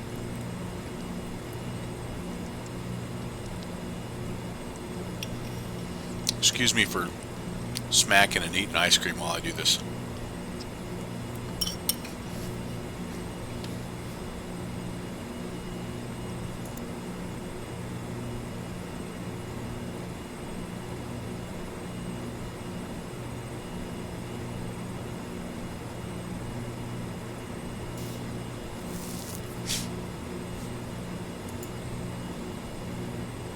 Home of the big cone. That's it.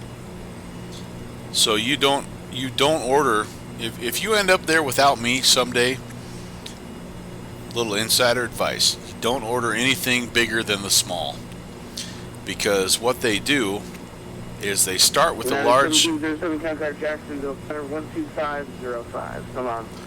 2505. Appreciate the ATC. Thanks for helping us out there. Have a great night. Have a good one.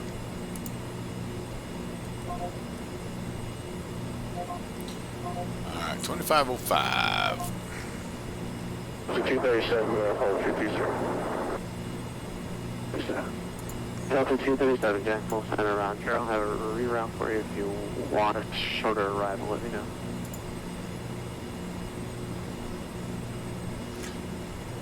Delta 77 with you, 360.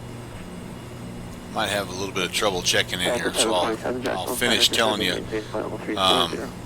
So they start with a large waffle cone. They fill that waffle cone with ice cream up to the top. That's where they start. That's like the baseline, and then they put one scoop on, and that's a small. And the scoop is about the size of a small African country. So I don't know that it's humanly possible to eat more than a small waffle cone. So just so you know, that's how you roll when you go to the Farson Eden General Store. Jack Center, good evening. Oh, sorry about that, buddy. One more second. Canadian Express 792, contact Jack Center 133.32. 123 to 133 Canadian Express 792. Alright, last calling with the good evening. Yes, sir. United 1707, flight level 330. We're inbound Mariana. United 1707, Jacksonville Center, good evening. So I don't know if she's, if you guys kind of like, oh my gosh, fuel. What the? How can I be having? Oh my God! Oh, fuel. Okay, in the center tank. Haha. I was a little nervous there. Okay. Like I have plenty of fuel. So I don't know if you guys are interested in gold mining history or anything like that, but there's some really cool history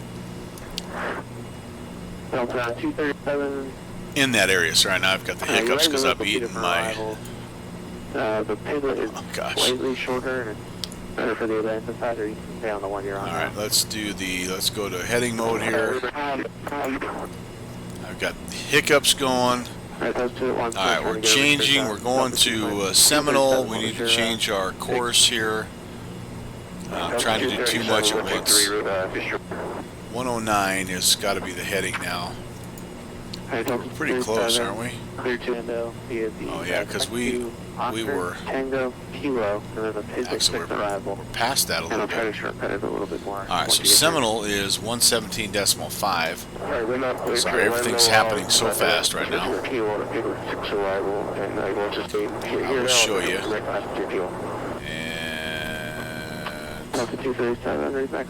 Nope, not 117.05, 117.5. There we go.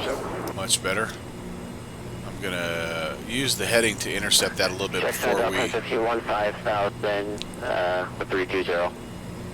we engage the localizer mode.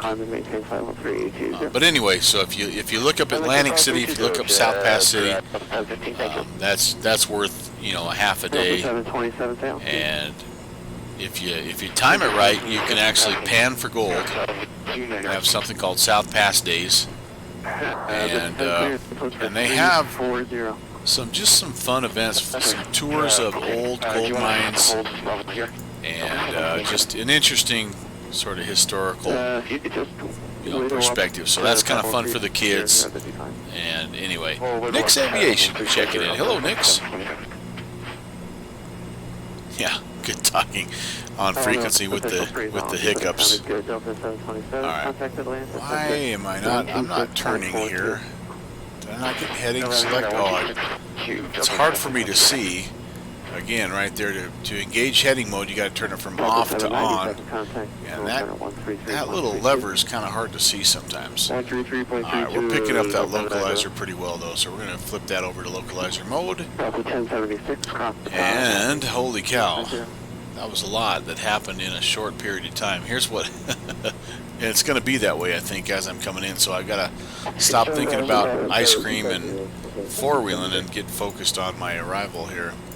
So we just passed, that was Mariana, and again, if you were with me, we actually screwed up and started to circle Crestview. Well, we didn't circle, but we got way up here on the turn, and then they were nice enough to basically kind of bring us down the Quebec 106 direct to Mariana, and now we're heading to Seminole, which is a pretty short leg, 42 miles. We're on the 109 outbound right now, so all right. 133.22.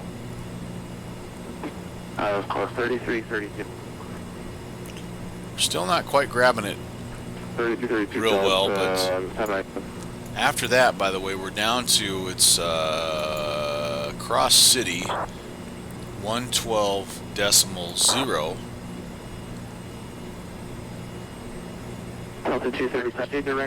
Yeah, I didn't mess it up downwind, but I just kind of, with this plane, it's just crazy how fast you can get behind everything. Like right now, my speed has crept up to 0.8 on the Mach. I need to be pulling that down just a little bit. I'm S-turning like a son of a gun. I'm not happy about that, so here's what we're going to do. Bring you off of there. We're going to engage heading. Select. We're just going to fly this using heading mode right now. Nix, I hope you're having a great Friday, man. Thanks for checking in. It's been a ton of fun. We're in the 737-200. Little tiny fat boy here with the little turbofan jets that are amazing. And we are flying from George Bush International down to Orlando. And of course we're talking ice cream. I mean, what else do you talk about on a 3-hour flight? So that's my bowl jingling. Peach pie and vanilla ice cream for me right now. Yep. It's a fun one, buddy. I'm telling you what. And third flight for me. So, you know, there's a little bit of the learning curve going on. So again, as we come out of Seminole, we need 127 as our heading, and obviously we're losing that VOR because we're just going to be right over the top of it here in just a second. So I'm going to spin to 127 right now. Actually, 127. I'm going to change our outbound course to 127. I'm going to change our frequency to Cross City, which is 112.0. And I'm going to take another bite of ice cream.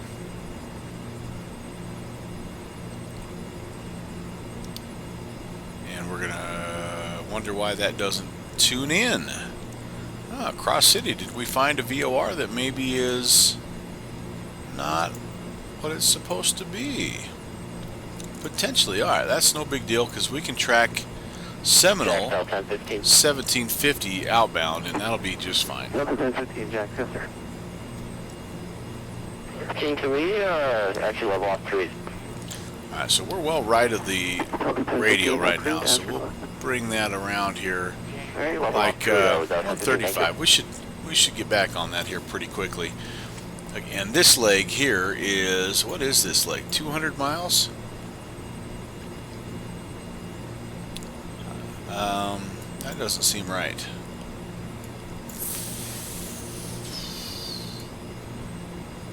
Yeah, well, it might be 200. Sorry, I could be showing you guys this and you could tell me if I'm reading this incorrectly. So here is Seminole. Here is Cross City. I'm seeing 200 right there. That's got to be that leg, right? All the way from there to there. And we'll keep that in mind here, which that might explain why we're not picking up Cross City quite yet. We'll tune it in over here. 112.0. And when this guy comes alive, we'll know we're in range. Still not quite on it yet, although this is sneaking in on us a little bit here. So we're about to have that outbound radial centered up, 14 miles out. Say hi to the mouse. Uh-oh. I don't know what you're talking about, downwind. Nix, if you do go live tomorrow, I wish you the best of luck. I'll actually be down in Laramie, Wyoming, watching the UW Cowboys play Idaho, and seeing my son, who we just moved down there 2 weeks ago. But I'll definitely watch the replay. I'm sure there's a few things you can teach me about this plane that would really help out. Sorry, 610. Jack 400. Holy cow. Oh, hi to the mouse, Mickey Mouse. Yeah, sorry, downwind. Me not smart. Catch on slowly. Not a smart man, but I know how to fly the 737. I don't know how to land it very well just yet. I'm 0 for 2 in landings so far. I just get too slow. Then the nose pitches up, and then I can't see where I'm going, and then I need more pie because I have to eat my feelings and all that stuff.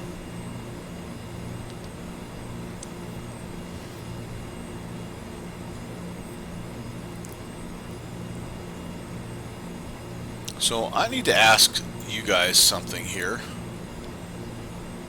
that are more learned. So I'm looking at this chart and I'm seeing this big green airplane here. What does that mean exactly? Why is there a large green airplane just in the kind of the middle of. Why? Why is that? Somebody tell me that knows more than me.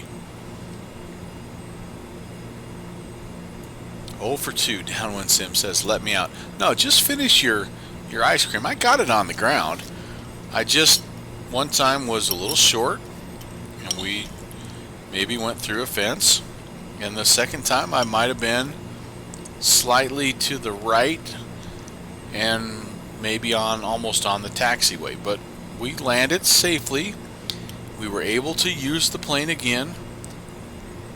So that's not only a good landing, but a great landing, right? Oh, so Nix doesn't know. Canadian Express. I'd love to know.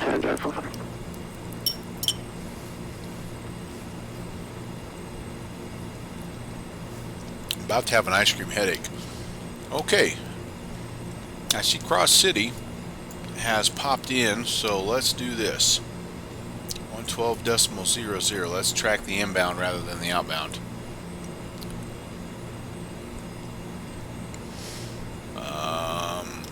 Okay, there we go. Yeah, we were a little bit. Delta 1015, contact Atlanta Center 126. It's weird because on the outbound I was a little bit right of course, and on the inbound I'm a little bit left of course. Still trying to get that sort of figured out here.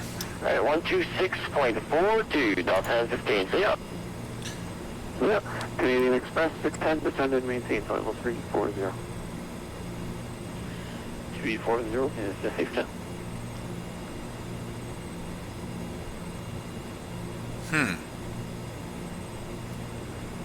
Delta 237, cross Matata at maintain flight level 250. Alright, so Al South has done some Google research there. It helps you to put together the chart by matching a wall planning. You match the airplanes to the airplanes. I'm sorry, contact Axel Center 124.7, 24.7. Alright, that's okay, that's cool, man. I hope that wasn't just for me because I wasn't paying attention.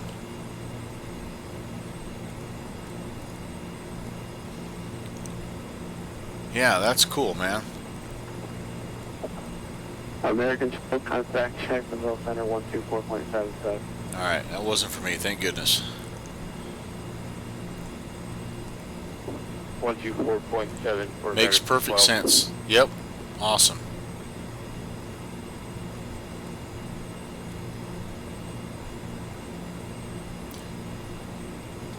I'm having a heck of a time getting on this inbound here, guys. United 7, cross Shim at maintain 11,000, Orlando altimeter 3004. Cross Shim at 11,000 at 1707. Alright, well, here we go. I actually haven't even been thinking about descent planning. Curse you, peach pie. We're going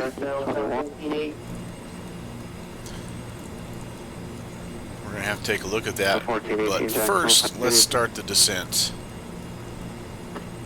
Canadian Express 621, descend and maintain flight level 340. Okay.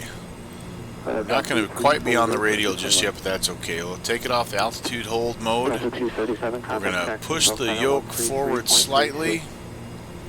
Get ourselves heading down between 1,500 and 2,000. That's probably pretty good right there. We're going to pull the power back so we don't get going too fast. Again, no auto throttle here. Alright, what else can you help me? You can help me descent plan here. What am I on? I don't even know what I filed here. The Lisi 2. So let's look at Mr. Lisi 2. Or Lease 2, as the case may be. So we are, where are we? Where are we? Where are we? Where the heck are we? Shemp.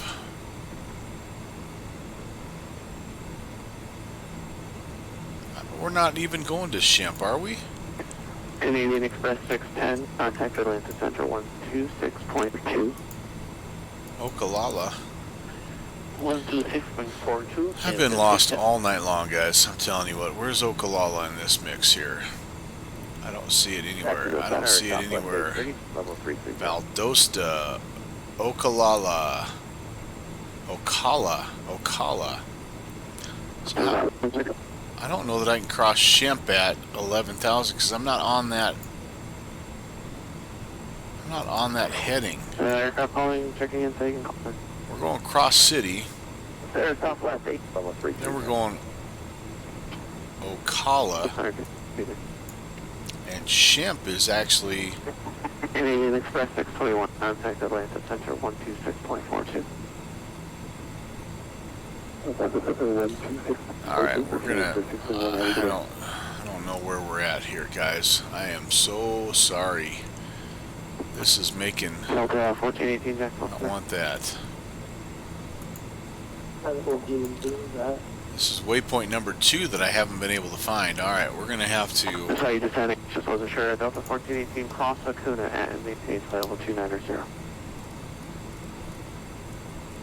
Let's not get too far off our chart here.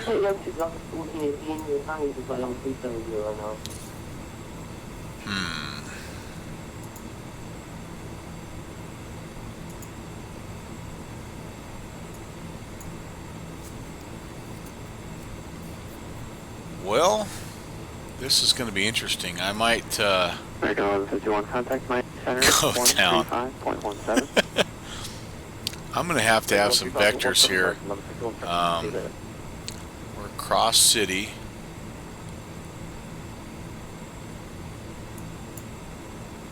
Maybe it's on. Is it on an arrival? Perhaps. Let me get the ATIS real quick here while we're wandering around the skies of Florida lost.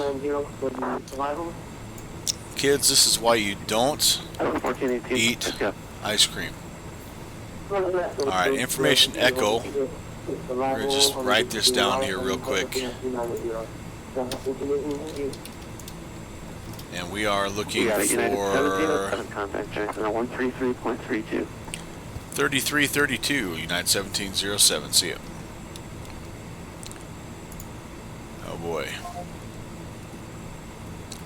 33, what is 3332? Better check here. Wait a second.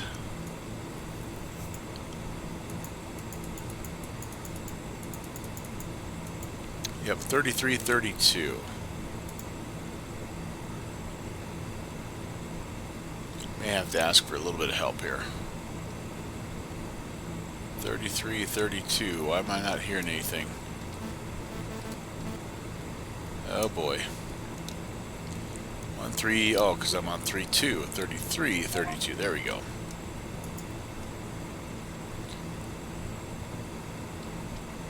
Jack Center. Good evening, United 1707. Flight level 255 descending. Gosh dang it, I keep 5 miles away, so alright, too much happening too quickly. Delta 1076, turn left, Piglet. So we're passing Cross City right now. We need 127 outbound. Delta 237, cross Piglet at maintain 11,000, Orlando altimeter 3004.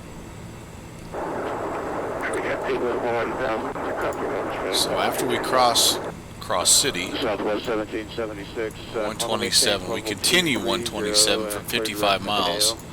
But that puts us down to Ocala. We're supposed to be heading. Jacksonville Center, Piper 131, Foxtrot, 12500. So we're landing on 5 to the east of Skinner. If able, we'd like to pick up the landing on the 3 6s and the 3 5s. So let's just see here. Just out of curiosity, no, that wouldn't be on an approach like that. So, all right, I'm going to have to check in again and admit that I'm a little turned around here. Good evening, Jacksonville Center. Delta 2237 is with you, 12,000 direct Guano.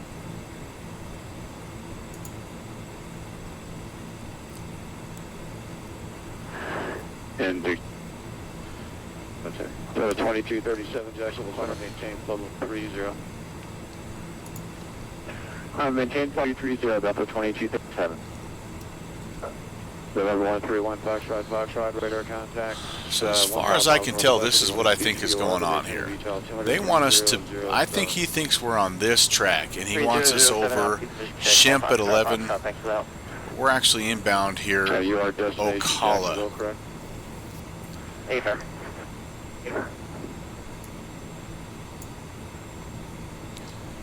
Jack Center, United 1707. 1707 Jack Center, stay altitude. Now we're just sending 220, but we may have a little bit of a flight plan issue here. We were cleared to cross Shemp at 11,000, but right now we're actually inbound Ocala, so I may need some vectoring here to sort of get on your proper approach path. United 1707, are you just using your radios to fly on the arrival, correct? So you can just continue on the arrival using your radios unless you have issues with that. Just let me know. Well, I feel like I'm going to be a little bit south of, I'm actually not going to intercept Shemp. I'm kind of southwest of that right now, like I say, direct Ocala at this point.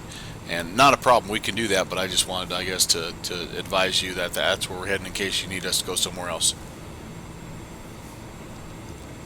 Yeah, United 1707, Shim is actually southeast of Ocala. It's just outside the Orlando approach airspace, so just cross Shim, S-H-I-M-M, or at 11,000. My apologies, I thought it was Shemp, S-H-E-M-P, Shim. Thanks for the clarification, that makes a huge difference. 1707. Ah, very good, very good. No problem. Alright, so we're gonna just verify you're already sending. We're gonna go 13-7, and we're gonna say a small prayer that tunes in here because that would help us out immensely. Thank you, Lord. We are, I'm sure, well off course here, so we're gonna just tune that in direct right now and engage VOR. Okay.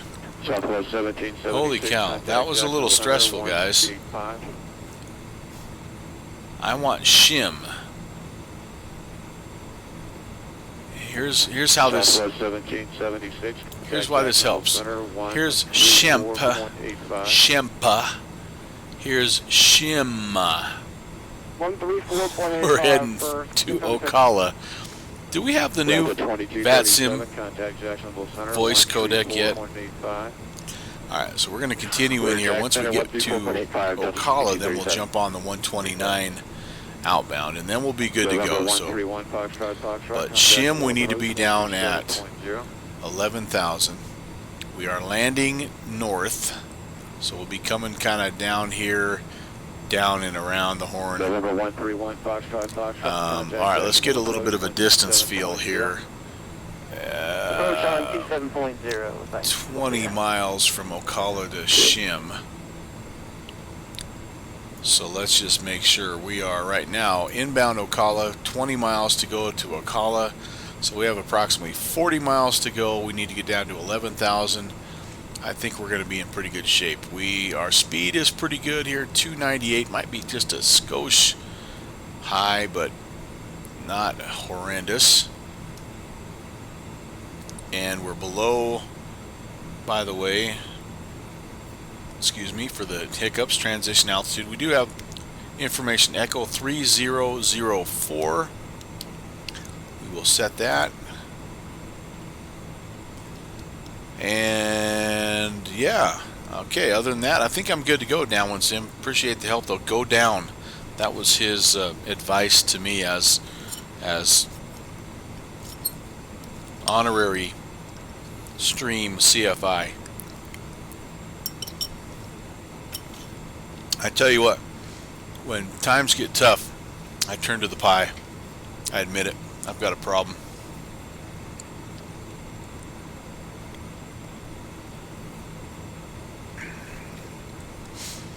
Alright, starting to see some city lights down there. I don't know if that's what that is just yet, but beginning to get ourselves into that metropolitan area.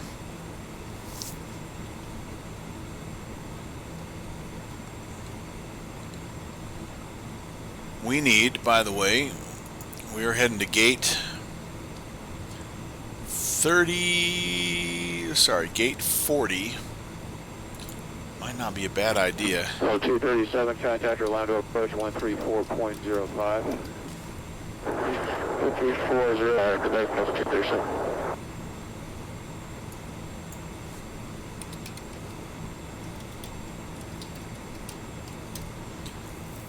We're going to try to take a look at the terminal map ahead of time here, see if we can't figure out where gate 40 is, which airside.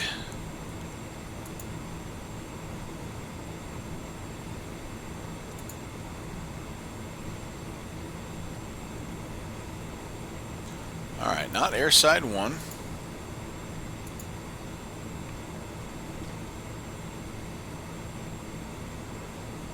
Not airside, not Bravo. Alright, so it is airside 3 that we want.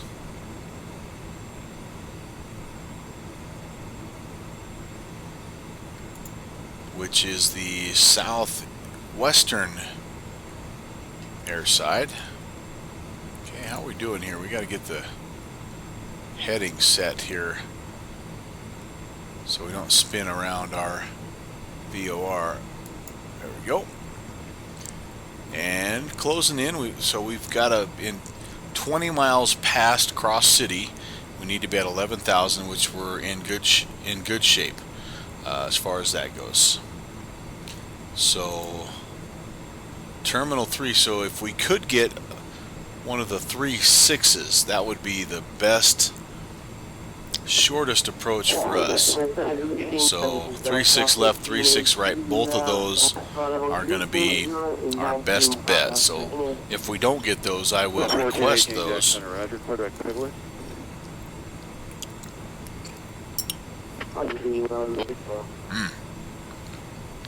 Another bite of pie makes it all better. Alright, 1,600 to go. Number 2324, Jack Center, Honda maintain, flow level 230. 230, 2324. Gonna pull that arrival back up again here. We'll stay on this same heading. 129er really is what it's supposed to be. Screwed that up just a little bit, but we'll head that way. Oh yeah, we're way off now. Well, we're not gonna try to overcorrect too much here, but we'll go maybe 140. 1,000 to go to 11,000. We're just about there. Speed is still looking pretty good. It's a touch high, but once we level off, it's going to come back around. 3.6 right is preferred, absolutely. That's the shortest taxi. I don't know though. I think they a lot of times will give you the outer runways for approach. 30 Jacksonville Center, roger. The kids are getting restless in the back. They want to see the mouse. 1418. I'll do my best, guys. If I find it, we'll do a low pass. We'll request permission for a low pass over the tower. Okay, let's take a look. Speed, hopefully we'll be coming down. 1418, If not, yeah, we're like now our EPR is 127, much more like what you kind of think it ought to be, but are you good? At least Mach all right, descent. So the weird thing about descent is it gives us a Mach 0.72, which for the most part we kept until we got down a little bit lower. 3485 feet.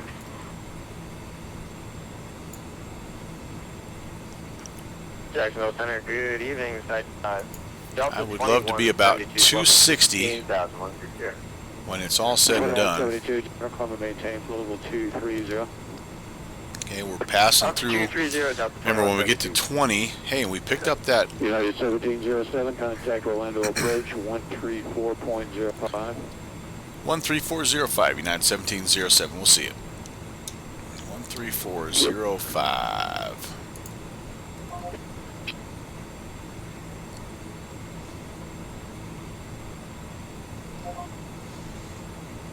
Nine 80 Orlando approach.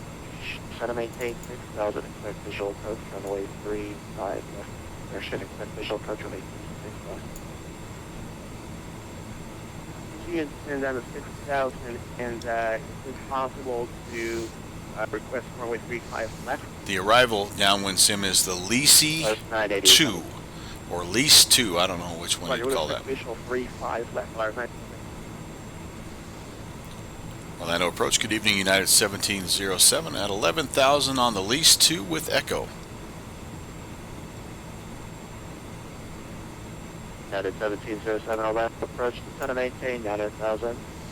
Expect visual approach runway 36 left. Down to 9,000, we'll expect a visual approach 36 left, 1707. Alright. Well, that's at least on the right side of the airport. Request. Let's change that to 9,000. 237 Orlando, go ahead. Take this off of altitude hold.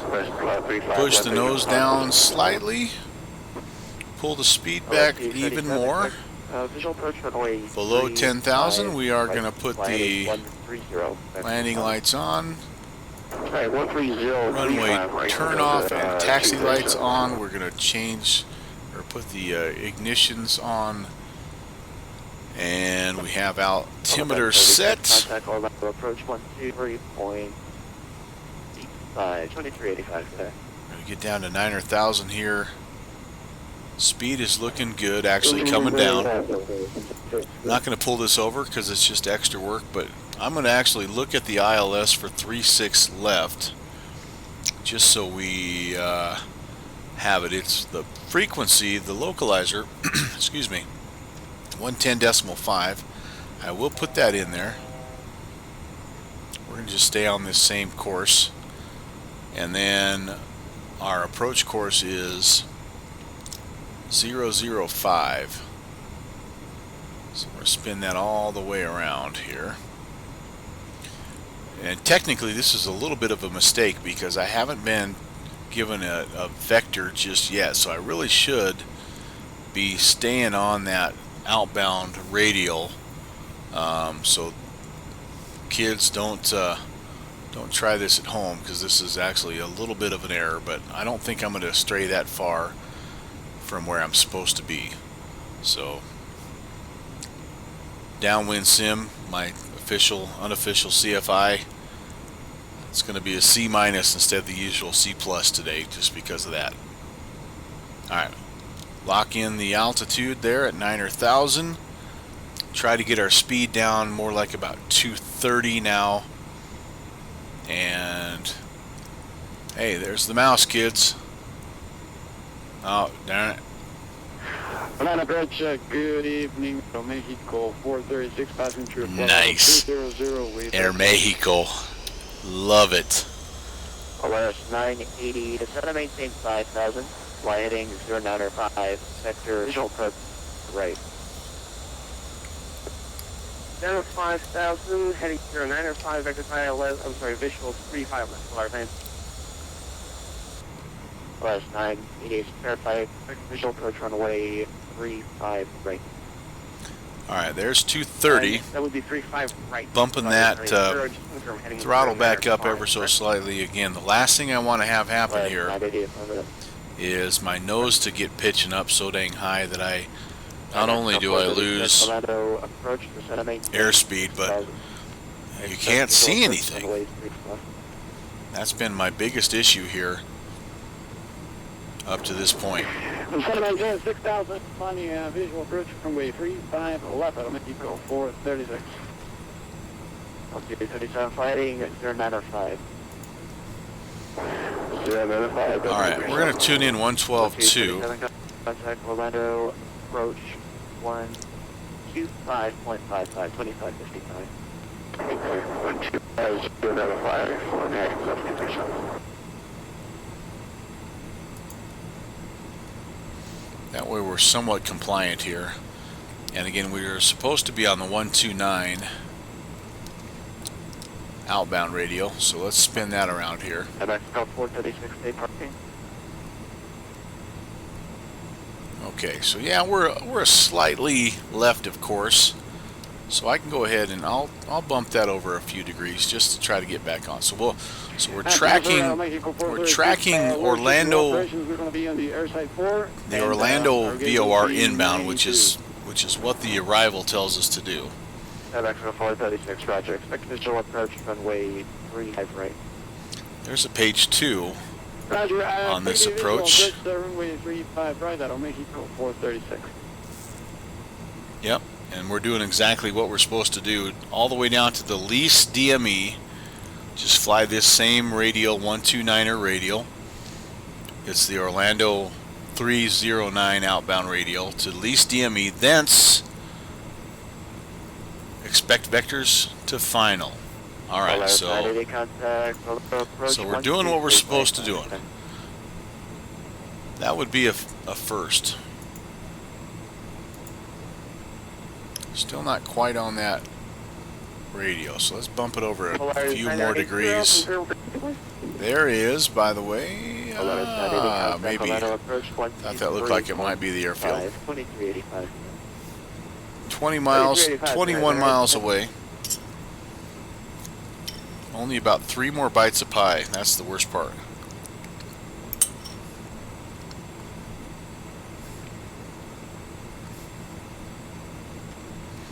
Speed's holding tight, 240. That's good.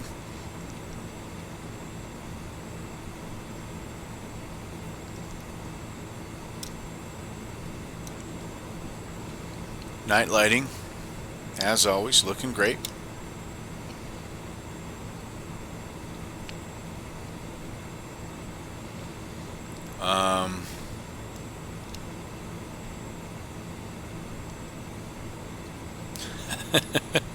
So they say. Downwind, so they say. There's a little bit of a stutter. Alright, so 17 miles away from Orlando, which is, I feel like we actually are a little closer than we're supposed to be. Am I? Nope, 10 miles. When we hit 10 miles, that's the least DME. So here in about, yeah, here in about 6 miles, we'll get that vector. Probably a 180 turn. So downwind, a little bit of Melvin Leroy Channel trivia, as I actually have been to Disneyland in California back in the day. 185, United 1707. Yeah, so he heard me, and purposely, instead of saying 180, he made it 185 because he just wanted to keep me on my toes.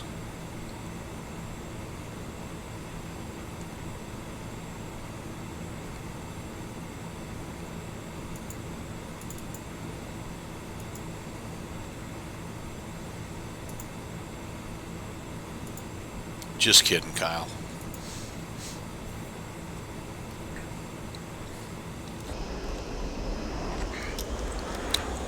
Get the moon there. Ooh, baby. Very nice, very nice. Alright, see if we can see the... There's, that might be Orlando Executive.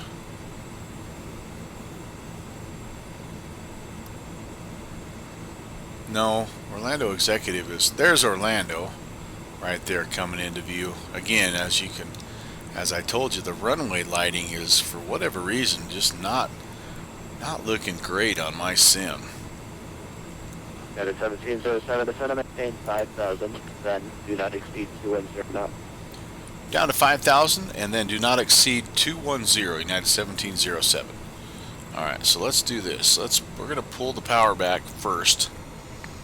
Kind of get things headed in that direction. And then we're going to dial in 5,000 while our speed comes down.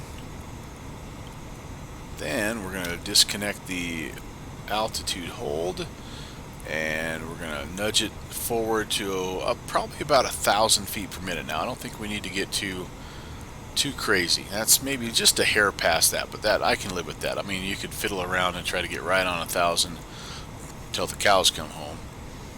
Speed is 130-ish. 1707, contact last approach 123.85. 2385, United 1707. Take care.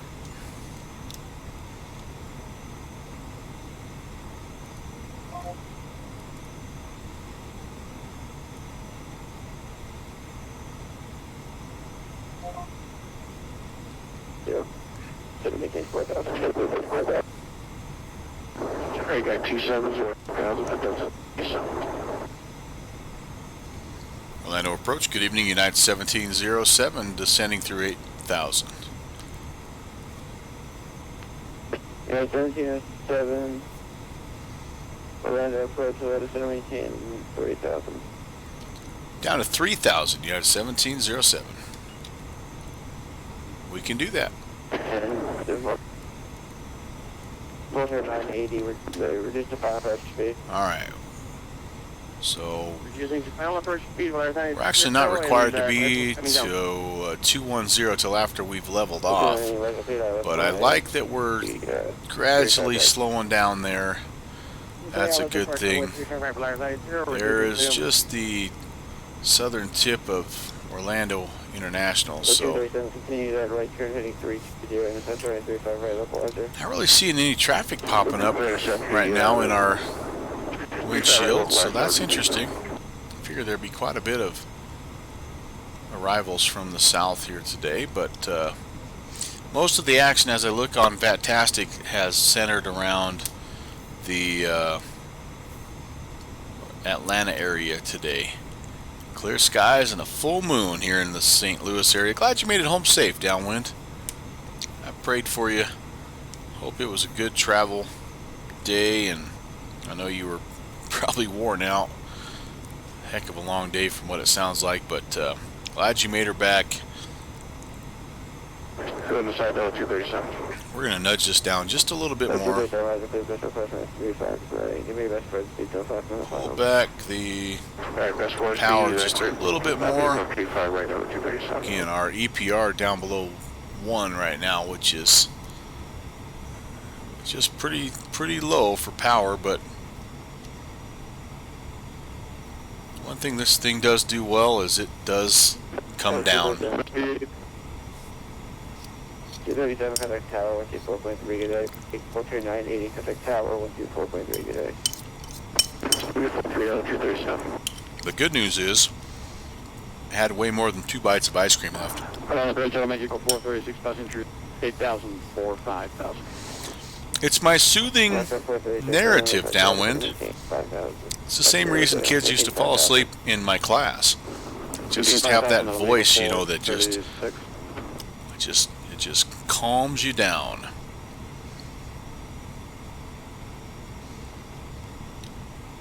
United 1707, left-turning 09, going to maintain 4,000. Down, left turn 090, we'll maintain 4,000, United 1707. Alright, we're going to slap that on. I thought he said 3,000, but that's okay. Boom, we'll slap that on, and it'll level off. We're going to turn 070. If you can just make it for a few more minutes downwind, I promise, no matter what, I will not do a go around. So the funny thing about that downwind is you have no idea how many flight sim videos I've tuned in just for that. Continue that left turn thing 030 instead of maintain 3,000. Alright, we'll continue the turn to 30 and we'll drop down to 3,000. Report the field 1707. Mexico 436, turn left at 0. 020, intercept the runway 35 right localizer.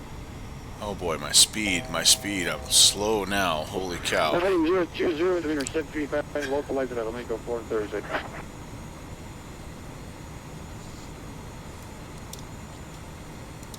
Don't see the field quite yet, but I will probably on the rollout.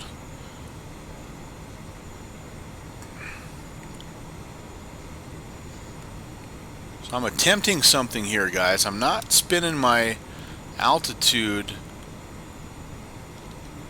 dial there because I'm thinking that maybe is just more of an alert than anything. I'm just going to roll it down here and level it off at 3,000 and just see what happens here. There's the field. I don't really see the runway per se. But I do know that's the field, and we're not going to get much better lighting. United 1707, your field, connect here at 12 o'clock, we're about to go outside. Yes, sir. We have the field, United 1707. United 1707, we're on the clear visual approach, right 36 left. Clear for the visual approach, 36 left, United 1707. Alright, we're actually gonna let this localizer help us here because again, as I showed you, the runway lighting is not great. We are below the localizer. Intercept localizer 35 right for Delta. I need to figure out here my tower. I think I'm going to be West Tower 2430. So let's just, that is the runway, or that is the airport.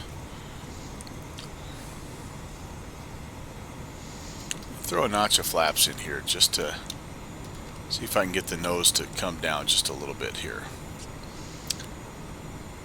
Here comes the localizer ever so slowly, I believe. Oh boy, and we're already past the glide slope, so we're going to go ahead and drop our nose. Not quite 1,800 feet per minute though. How about more like a gentle, really should be about 700 feet per minute. Alright. You know what? Here's what we're going to do. 7797, 8 per minute, just below. Alright, localizer or the ILS? Because we have the heading select. Turn that off. You can intercept the ILS from Mexico. Can I? That's clear for the ILS 35 right out of Mexico 436. Turn all that off here. Alright, we're a little bit above the glide slope. We're going to bring it down.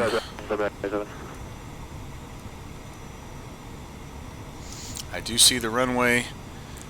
Landing lights are on. Let's go flaps 5. 1845, United 1707.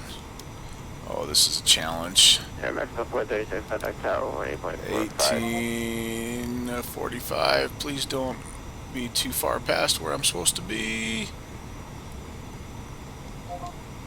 Where am I at? Now I'm low. Well, there's any right. You won't have to 35 right till the end, and alright, gear coming down. Okay? There's my runway. I'm super low right now, unfortunately.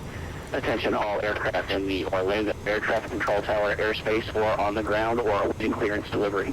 The air traffic control tower at the Orlando International Airport will be closing in 14 minutes.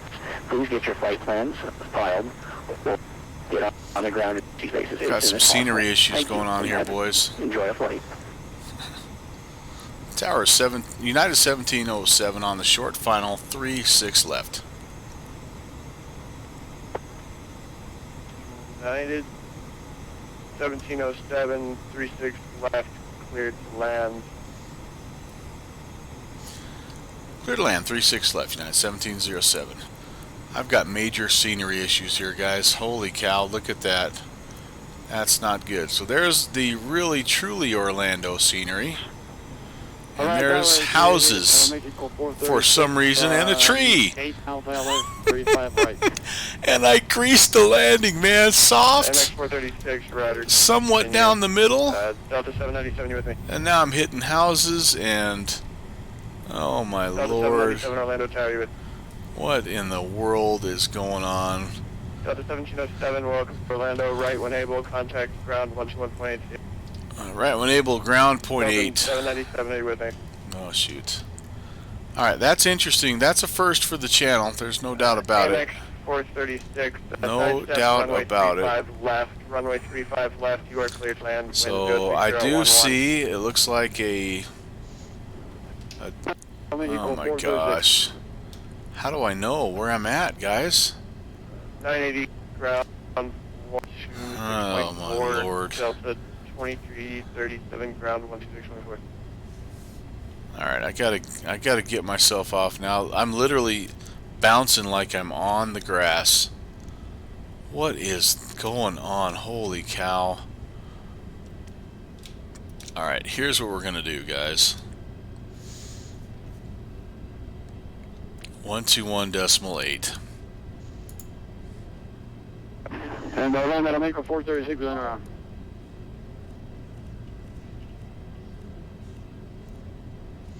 Now that was not my fault. I guarantee you I'm off. I'm out of the way. I am guessing that we are off here probably on Juliet. Does that look about right? I'm not going anywhere until I know where we're at. Trump House to the left. Alright, I can tell you what's happening here is this is part of my Orbix issue. Is it has like reset my ground layer in all over the place. So like this is the global base that you're seeing. And I don't know, they just did an update to their software tool that where you install and configure everything, and I've had this happen in multiple airports now. This is what's happening in my seaplane bases. So yeah, this is not good, guys. Alright, so we're off on Juliet here. And ground. Good evening, United 1707. We are clear of 36 left on Juliet. We're heading to airside 3 tonight. We're going to see if we can get there. I'm locking the hubs. I've got four-wheel drive. United 1707. Airside 3. Taxi via Juliet. Bravo 6. Hold short. Runway 36 right. Juliet Bravo 6 will hold short 36 right, 1707. Now that's assuming we know where 36 right actually is, but alright, we'll clean up.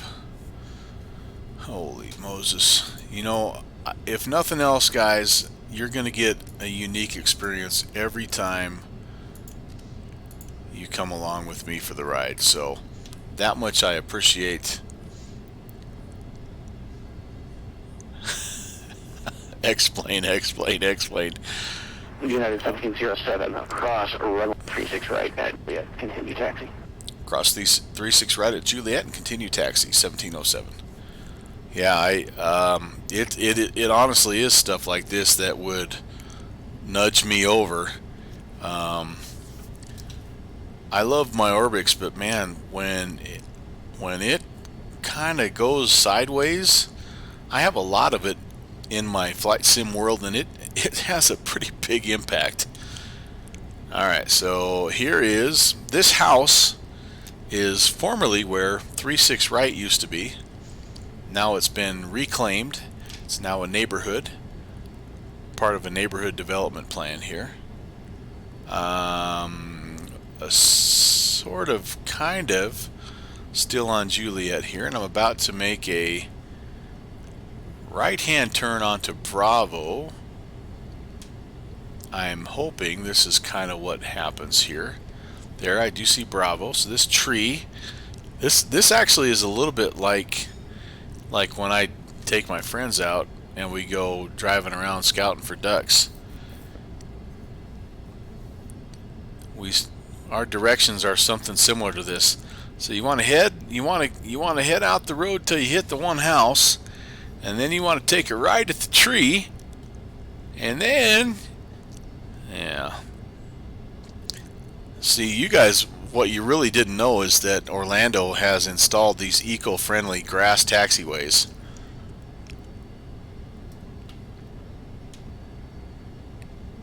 Al South, this is what happened because of the hurricane, isn't it? This is all stuff that was blown inland due to the hurricane.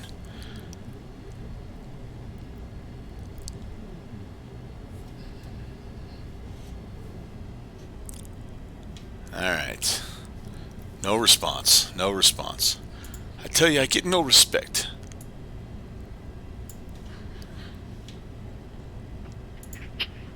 Good evening, Delta 8907. Well, I have no idea, guys, if I'm going to be able to actually find my way back to Airside 3, so I'm going to start the music. And I'm going to just thank everybody for swinging by. It was a ton of fun. Bravo 6 is what we're looking for if we can actually find it. And I actually think this is it. Golf, Hotel 10, hold short, 35 left at Hotel 10. Yes, Bravo 6, good guess. So no stream tomorrow, the normally scheduled day. Again, I'll be down watching the Wyoming Cowboys, the 2-0 Wyoming Cowboys, might I add, as they take on Idaho. But more importantly, I'll be able to see my son, who we just moved down a couple weeks ago, so it's going to be a lot of fun. But anyway, I won't be online. But I might be back Sunday. I'm going to have to figure out what the heck's going on with this scenery, so there's a chance that I may be flying out of Orlando, going somewhere after I see if I can get the global base issue figured out.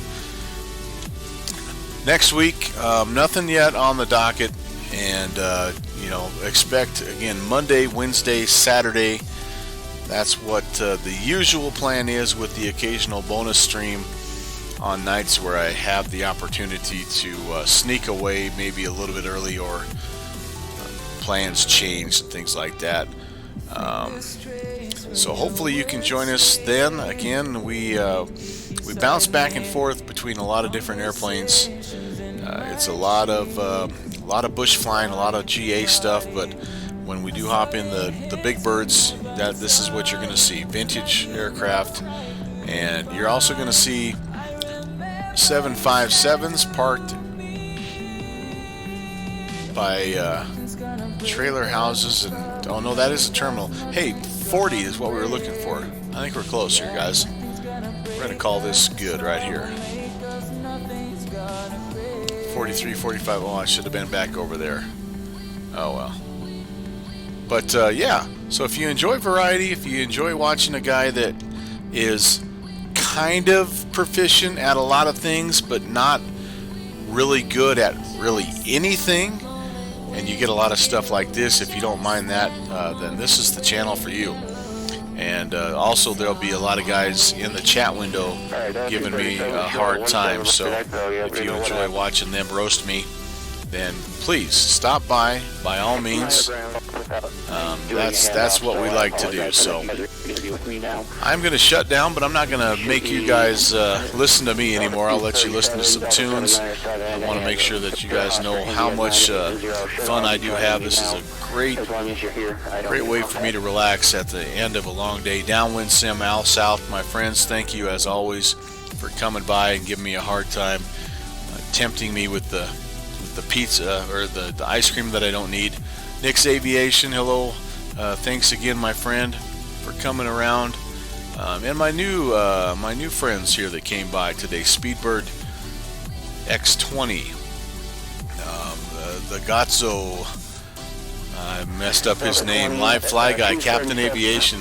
Live Fly Guy, thanks again for the raid or whatever that was. I'm new to this, so I don't know what that is, but it was kind of cool to have a lot of people here and hanging out and chit-chatting. The Titan Grub 51, you're on your way to Gatwick right now as we speak, and I wish you the best also, my friend. And anybody else who came by that I didn't say hello to and all that good stuff, thank you. And as always, ATC, thank you so much for everything that you do, everything you bring to this game, this world. Appreciate all the extra hours, all the sacrifice, all the hard work. And thank you. You'll see me again soon, I guarantee it. And everybody else, I'll be looking for you guys as well on the TCAS. Until next time, have a great night, great weekend. Take care, and God bless.